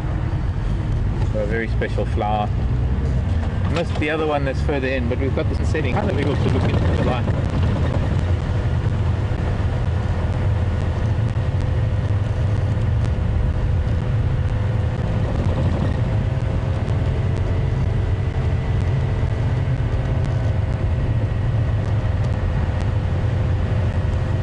Sounds like Scott and Alex have been working on looking for the name of a beetle that he found, and I'm jealous because he found it, but I'm not going to reveal any information. Great work by Scott, being able to team to find an answer.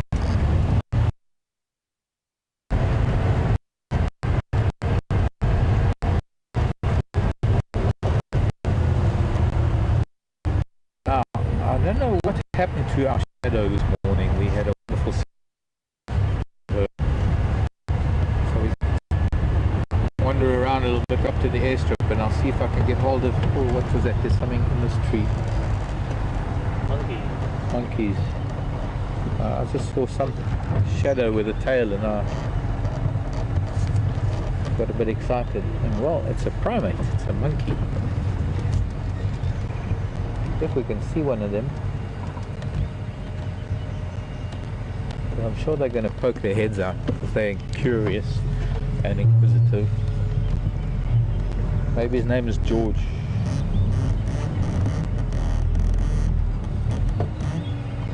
first one that pokes its head out is going to be called George. Except there's nobody poking their head out. They're shy little primates. Some vivid monkeys that were there.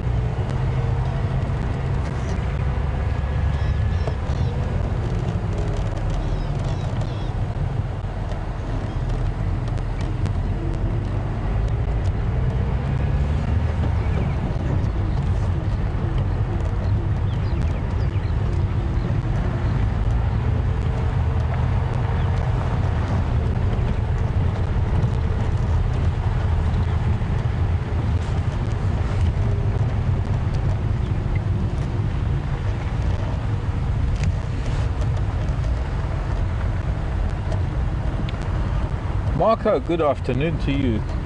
Great, well, for us afternoon I suppose. Hi Marco. Marco's in New Jersey. I've got some friends in Woodcliff Lake in New Jersey. Some very, very special people. Great safari company called Hippo Creek Safaris. Woodcliff Lake, I think it is. Marco wants to know what other primates we have in South Africa, well, here at Djuma actually, not only South Africa, but more precisely here in Djuma. Apart from, well, Marco knows, as he mentioned, the baboon and the vervet monkeys, and also Marco wants to know if we have any nocturnal primates. Marco, the only other primates we have really are two species of nocturnal primates. The vervet monkeys and the Chacma baboon are the only two diurnal primates that occur here. However, there have been rare sightings of Samango monkey coming into the sort of western edge of Kruger as far as I know, and I'm trying to think.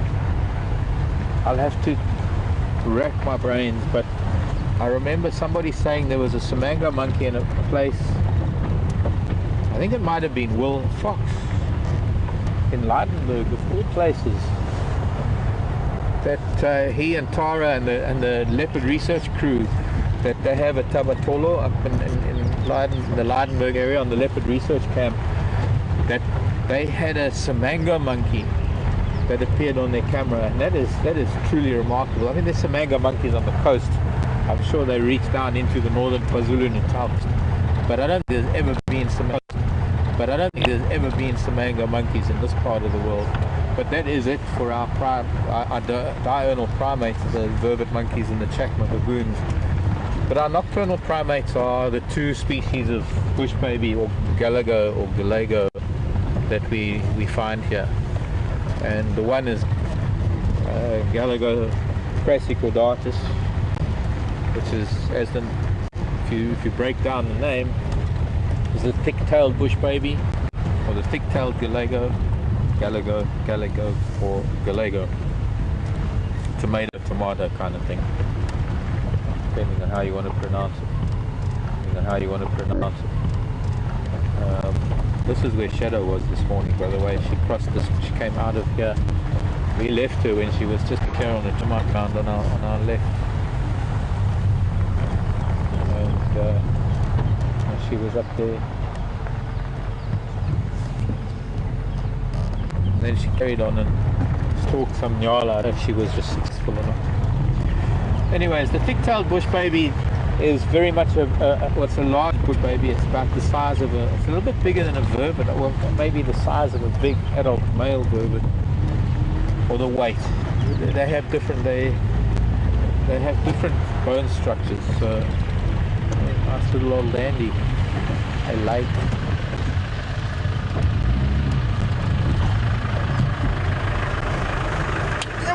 Ninjani. Ikona? Hey, okay. From Bakwe? Di Pamba Sambambit. Okay, cool. Dalawa mubawa we. Ayam nini yan tiro. Dalawa sharp. Bla no boss. Dalawa zaman ako zaman le. Bye, pabakas.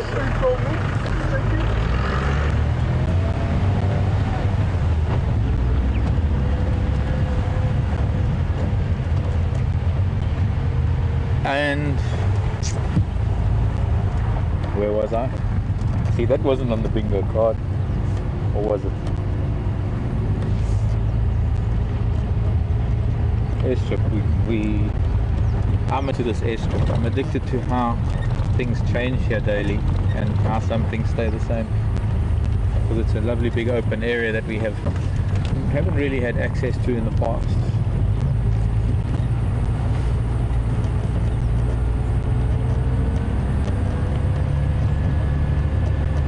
See him farther.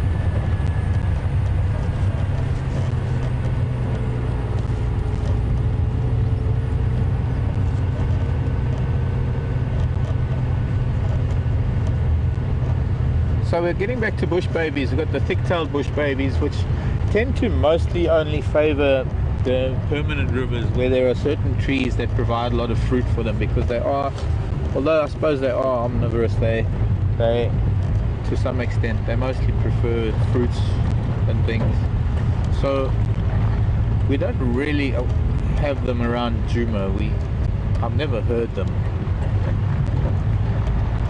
But most certainly everywhere else around the dry bush veld you get this, probably the smallest primate we have, not probably, it's undoubtedly the smallest primate that we have here in this part of South Africa, which is the lesser galago or galago. That's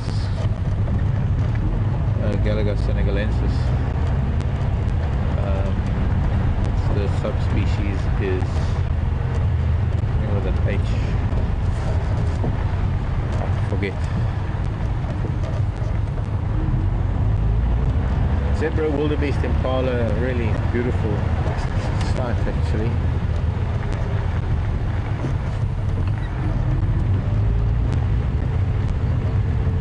Everybody's enjoying a little bit of a warmer afternoon. Fortunately, after this low pressure cold front moved past, we've yet to return to the hot humid summer afternoons in the high 30s. I think we're probably only close to the high 20s right now.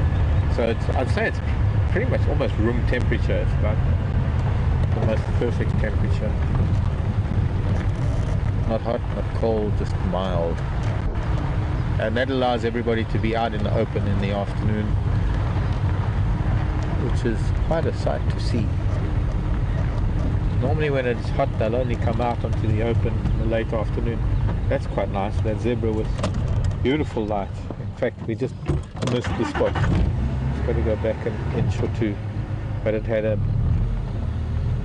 there's the shine there, because we got the angle right. There was a whole line of about half a dozen red-billed oxpeckers lined up on its back. Yeah, you guys.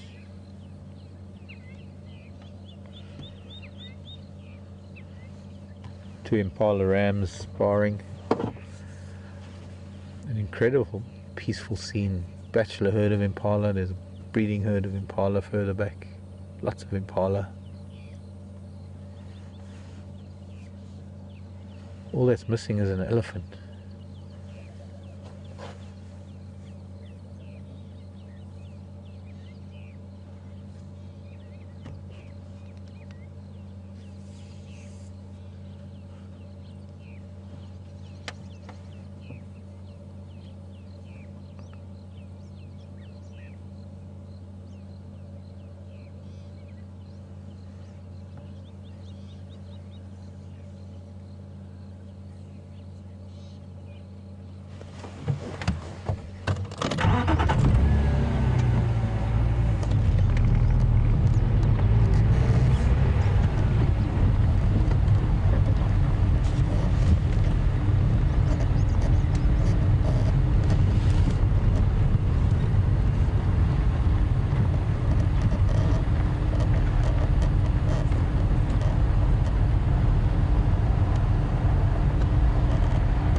Interestingly, a different group of wildebeest from this morning, because these are 3 bulls. So this is a small bachelor group of big bulls. We don't see it too often at the moment. Up till now, really, we've been mostly seeing the single bull harem syndrome, where you have a bull that has a territory. It'll be interesting if the bull, the wildebeest who lives here, who was chasing a young male off today. Be interesting to see if he turns up, because I don't think he'll tolerate these three boys.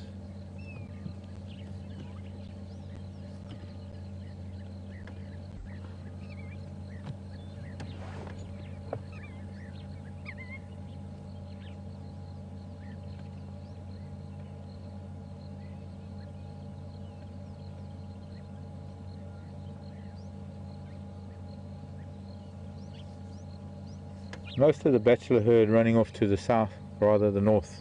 We're facing south, running off to the north, and I'm guessing that the rest of the herd this bachelor herd might start following.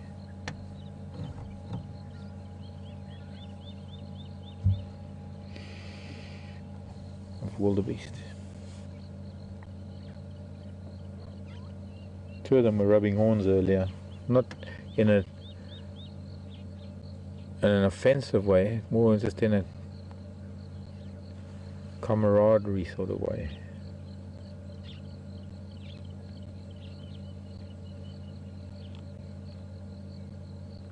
Hard to believe actually they don't have territories, because all three of them are really strapping big bulls. Strapping, is that the word you can use for a wildebeest? Muscular, yes, they are very deep in the chest. They are pretty strong bulls.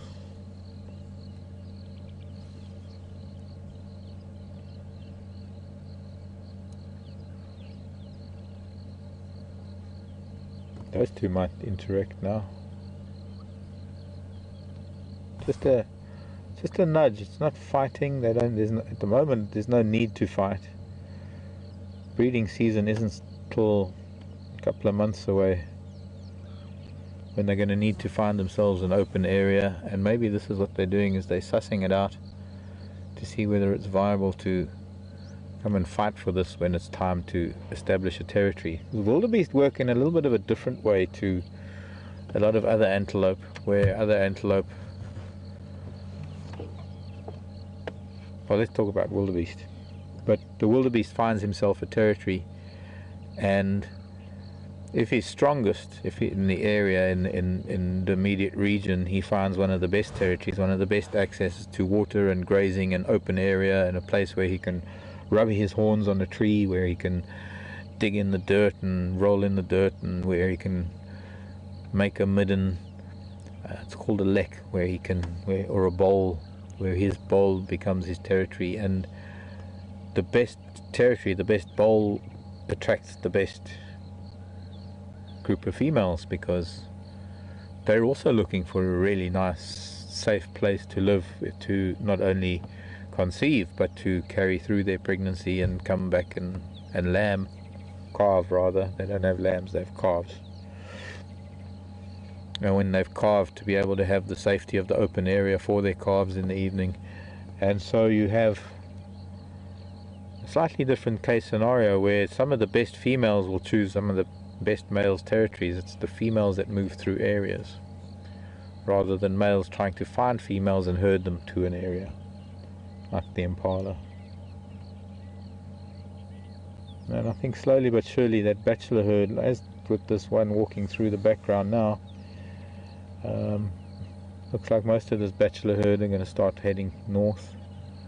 I'm seeing stalks, and I'm seeing the second white stalk here now. We looked for it this morning. Hard to see it from here, but just amongst the impala up ahead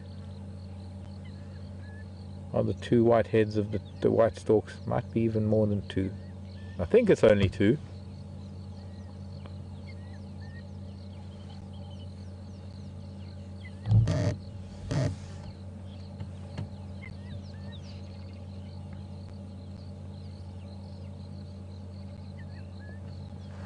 Let's try and get closer.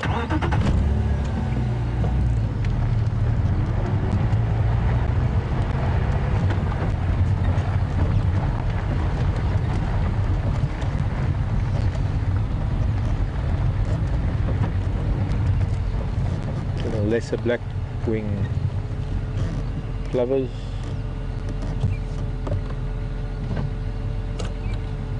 lesser blackwing lapwing.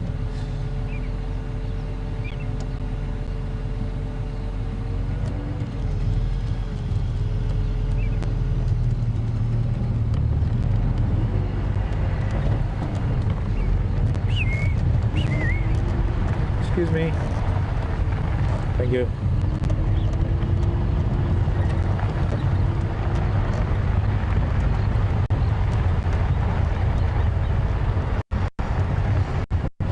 I know there's Shabikut. Oh, there's the other one.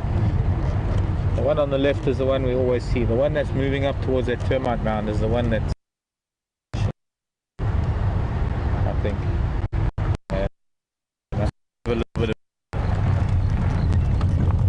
of a wing flap against towards each other. A little bit. And the jackal, look at that. There's the jackal lying on the airstrip in the shade of the grasses. So, a few things here. I'm going to try and look at the stalk. The impala actually chasing it. And if I could get it focused.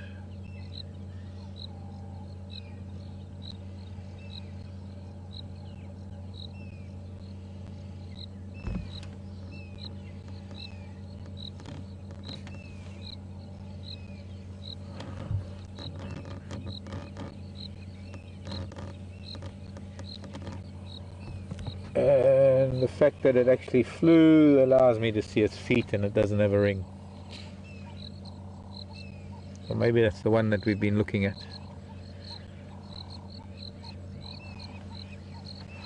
It's important for me to be able to try and find a stalk with a ring on, because I think it would be quite amazing for us to be able to find a stalk that has a ring that can be identified from where it comes in Europe and actually have people from that area watching live, seeing a stalk that they might even know where its nest is. For me, it's such an amazing thing, which is one of the reasons why I'd love to come back here as often as I can in the next couple of weeks, well, 2 weeks until we're ending, and have a look at these birds. But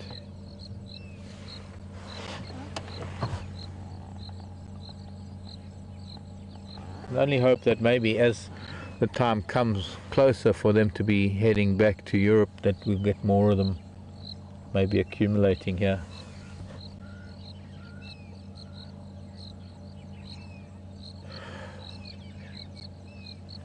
I don't know if we're going to be able to maybe creep up on jackal.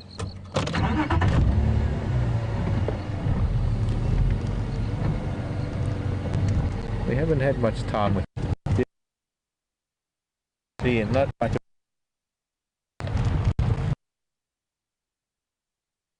We have been watching it. In fact, there's still a few that are actually watching it, and on its own can't really do much to a big impala ram, but on its own it could certainly do something to an impala lamb. Seeing this afternoon up here are all rams. Yes, yeah, they're all rams. It's a huge group of impala rams. It's okay, child, don't run away. Come on, come and lie down in the shade.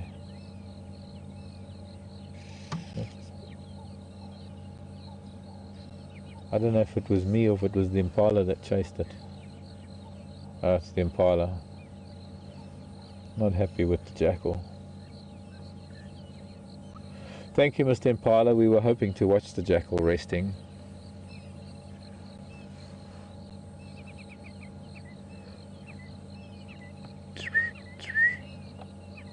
Look at these two squaring off a little bit. But a lot of displacement activity. Okay? Horning grasses and shrubs. Not really wanting to clash, but there's still dominance at play.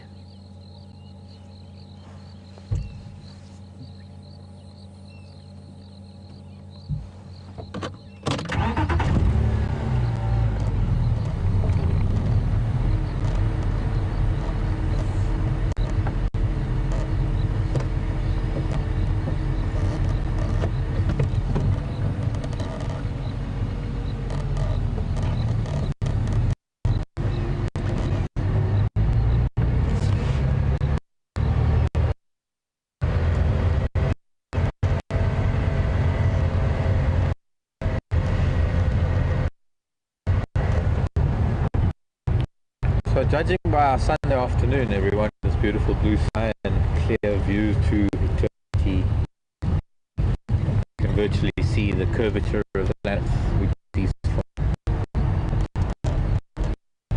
Looks like we're in for a good week, and all of this cold, misty morning rain and greyness is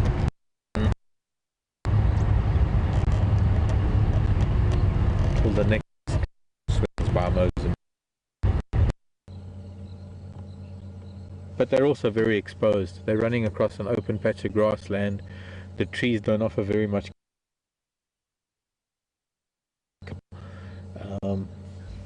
There's one almost standing upright just below the tree, and we'll see when this one jumps down. What it's doing is it's looking through the grassland. They need to get a little bit of a height advantage to see where they're going and to ensure that where they have to head to for the night is fairly free of predators.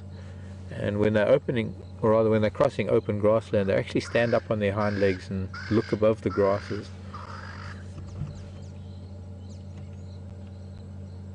Okay, nothing like a good branch to get the height advantage.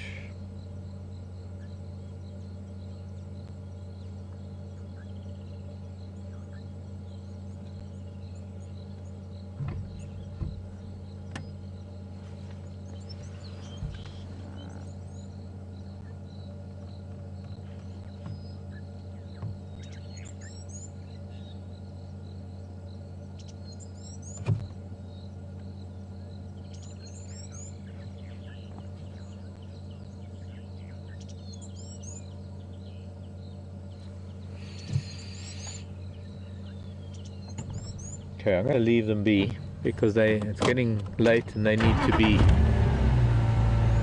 be getting ready for bed, ready to start the night.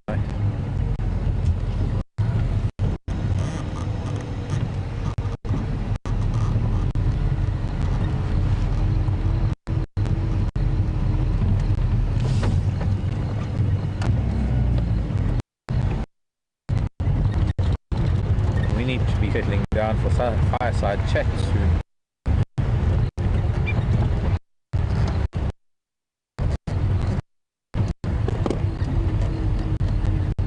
Oh. Okay, copy that. Somehow my radio switched off if you've been trying to get me.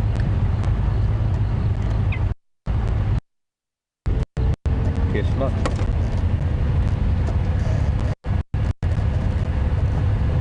I see.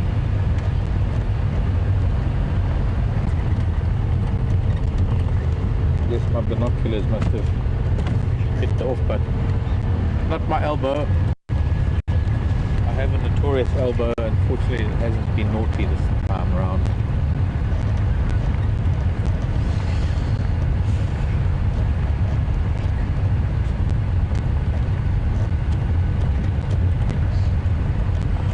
Please do remember that we'll do fireside chat this evening. One of us will be wired up to Alex in FC and he'll be sending us questions and maybe comments and things. So if you do want us to address some issue or answer a question, general question, often we sort of just find questions that are relate to what we're seeing at the time and, well, relevant questions.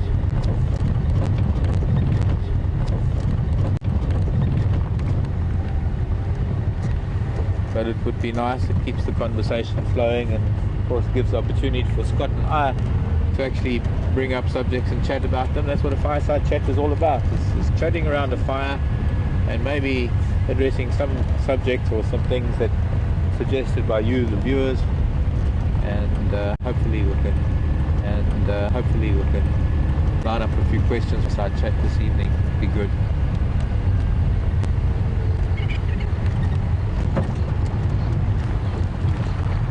So, fella stalks. Big geese complaining about another goose arriving. Huge bachelor herd of impala. I can't believe how big they are. Bachelor of impala, bachelor wildebeest.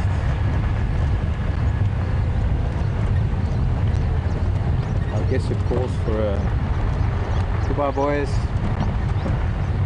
I'm wondering if these two zebra aren't maybe two stallions, and it's just a stag night out at the airstrip tonight. Except in Africa we should call it bulls night because we don't have stags, we just have bulls.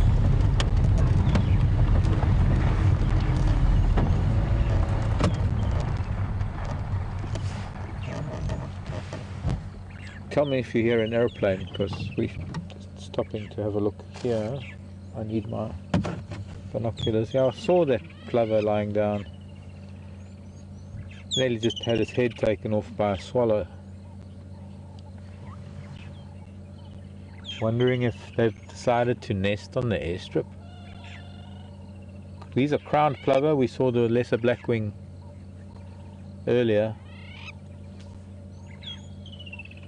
And it could well be that maybe that just made a scraping there and she's sitting. And the rest are just sentries, all three of them. No, oh. Did you see where she was sitting? There's nothing there. Well, you won't see anything though, because the eggs are speckled and the... Okay, let's say goodbye to these boys. Oh, there's a wildebeest doing the Flehmen grimace.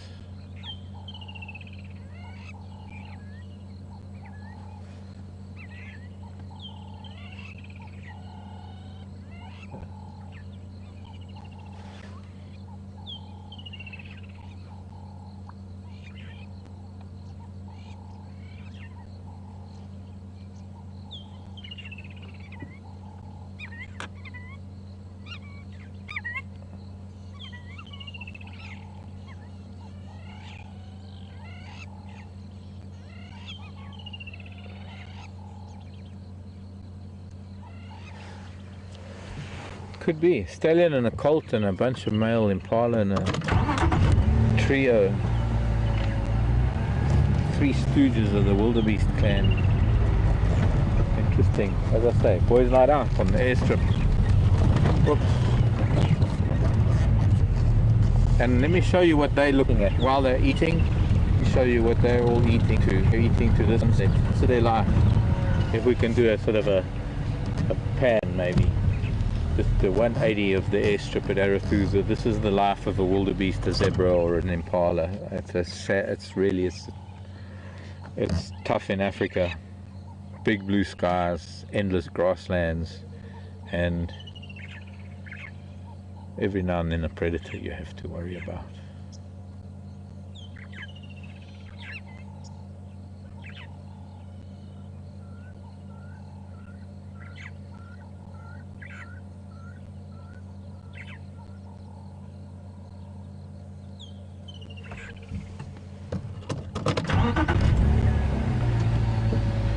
Beautiful, but open spaces.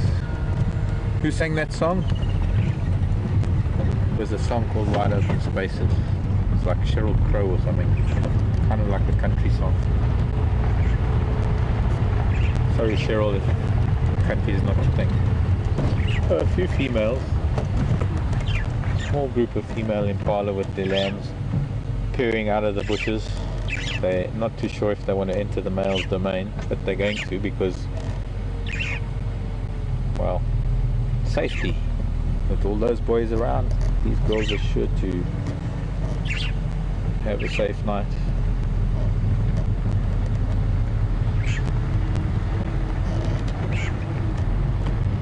Good night, children.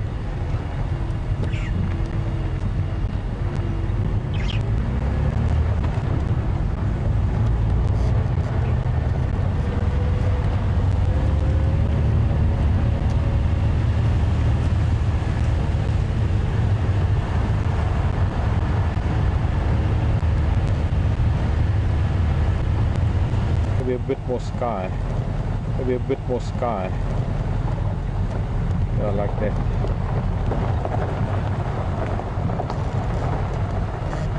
Not too much sky. No, not too much sky. That's sky.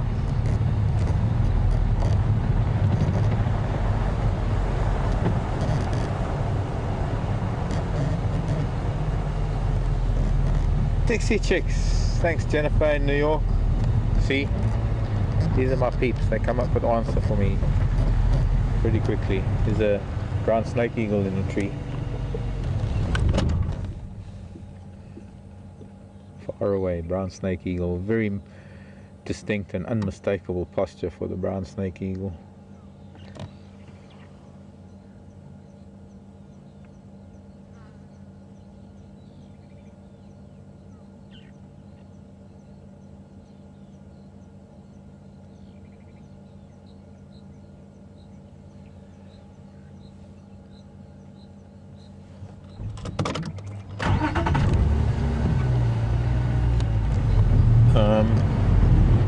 And we're now heading back towards Juma because we're quite a distance away. We don't want to get back there close to the time for our fireside chat, but I can't resist. I just simply can't resist. One of the wonders of having this weather that's just been, this whole weather system has just been through, is that it clears the air of smoke and fog and smog and all those other things, and we can actually see the escarpment in the Drakensberg Mountains. So let's see if we can just get a glimpse through here from the sunset moving over the escarpment. It's looking probably 100 odd kilometers, maybe a bit more, maybe less. Way in the distance. And that very, very high peak to the right, sort of the far right of your picture where that tree points up to it, that is probably the Mariepskorp signal station, where there are a bunch of masts and a bunch of antennas and things. Really beautiful area. Moving further north of that is the little town of Hoedspruit.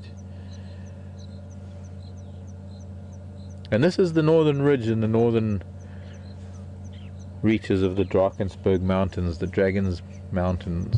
It looks like a dragon's back with all the undulations.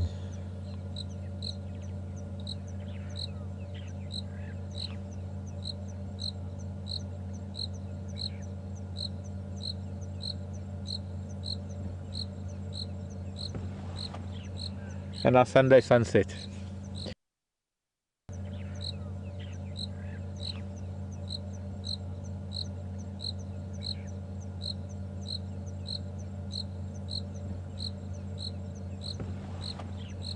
And our Sunday sunset, because if I have to drive to Juma right now, we're going to miss most of it, but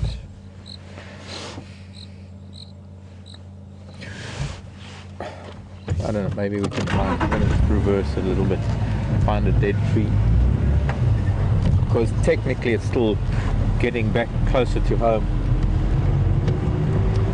even if it's going backwards, but I'd rather go backwards with the sunset than go forwards and have it behind us. I can smell an elephant too. Ellie and must. In fact, those trees with the brown snake eagle might find that is an excellent backdrop of the sunset.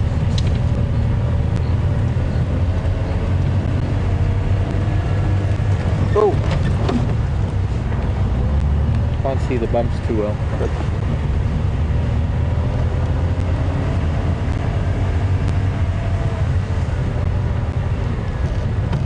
there, that's going to be the opening. That is, there's a big guarri bush in the way. But you know, you see where the eagle is up on the right, and you can imagine that in a few days' time, as the sun moves further north in the western sky, one of these days we're going to have the sun setting directly behind that gorgeous tree where this brown snake eagle is. But also, here we are at sunset. The sun is just touching on the mountain right now.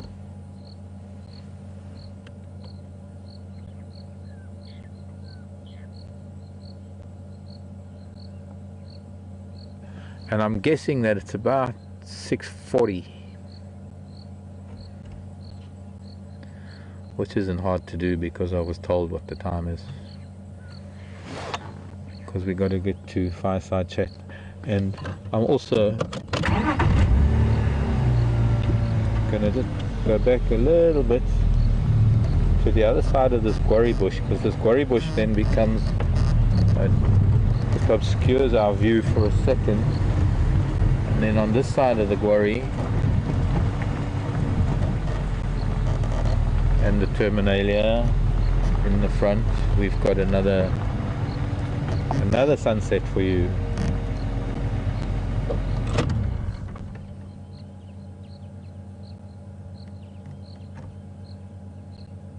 So if I can't find animals, I'll find you a sunset.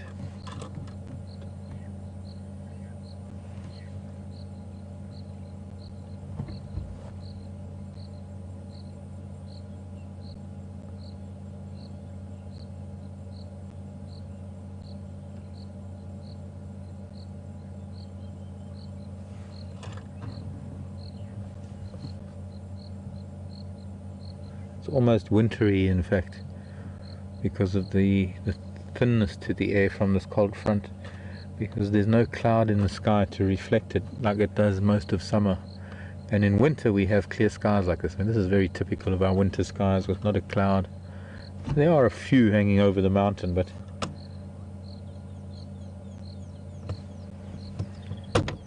that's too beautiful. And the eagle just flew.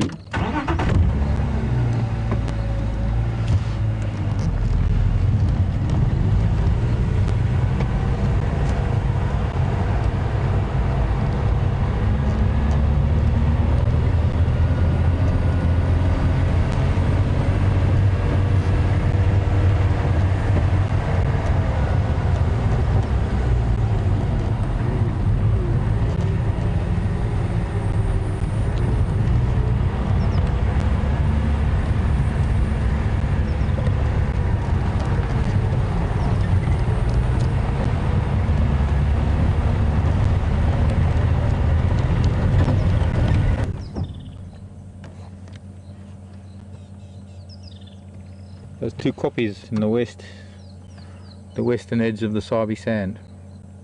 That's where Ulusaba and Idube and Leopard Hills. Boom. Goodbye, sunshine. See you tomorrow. Gonna be a lovely day. Oh, by the way, the brown snake eagle flew a little bit closer.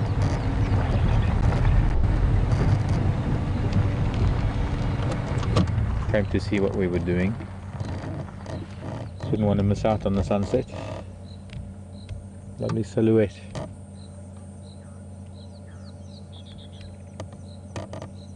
Sideways bird. I want to see that profile.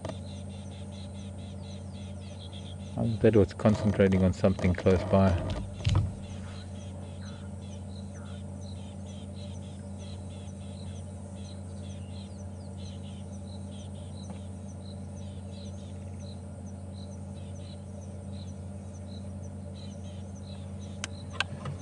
It's intent on something, because it's not even looking around. So either it's hunting or it's... Oh.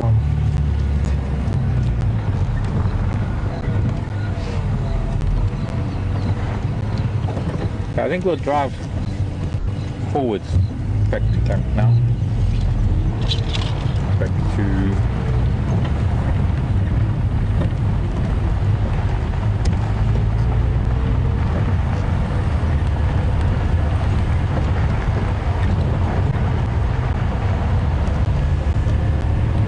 Back to Juma.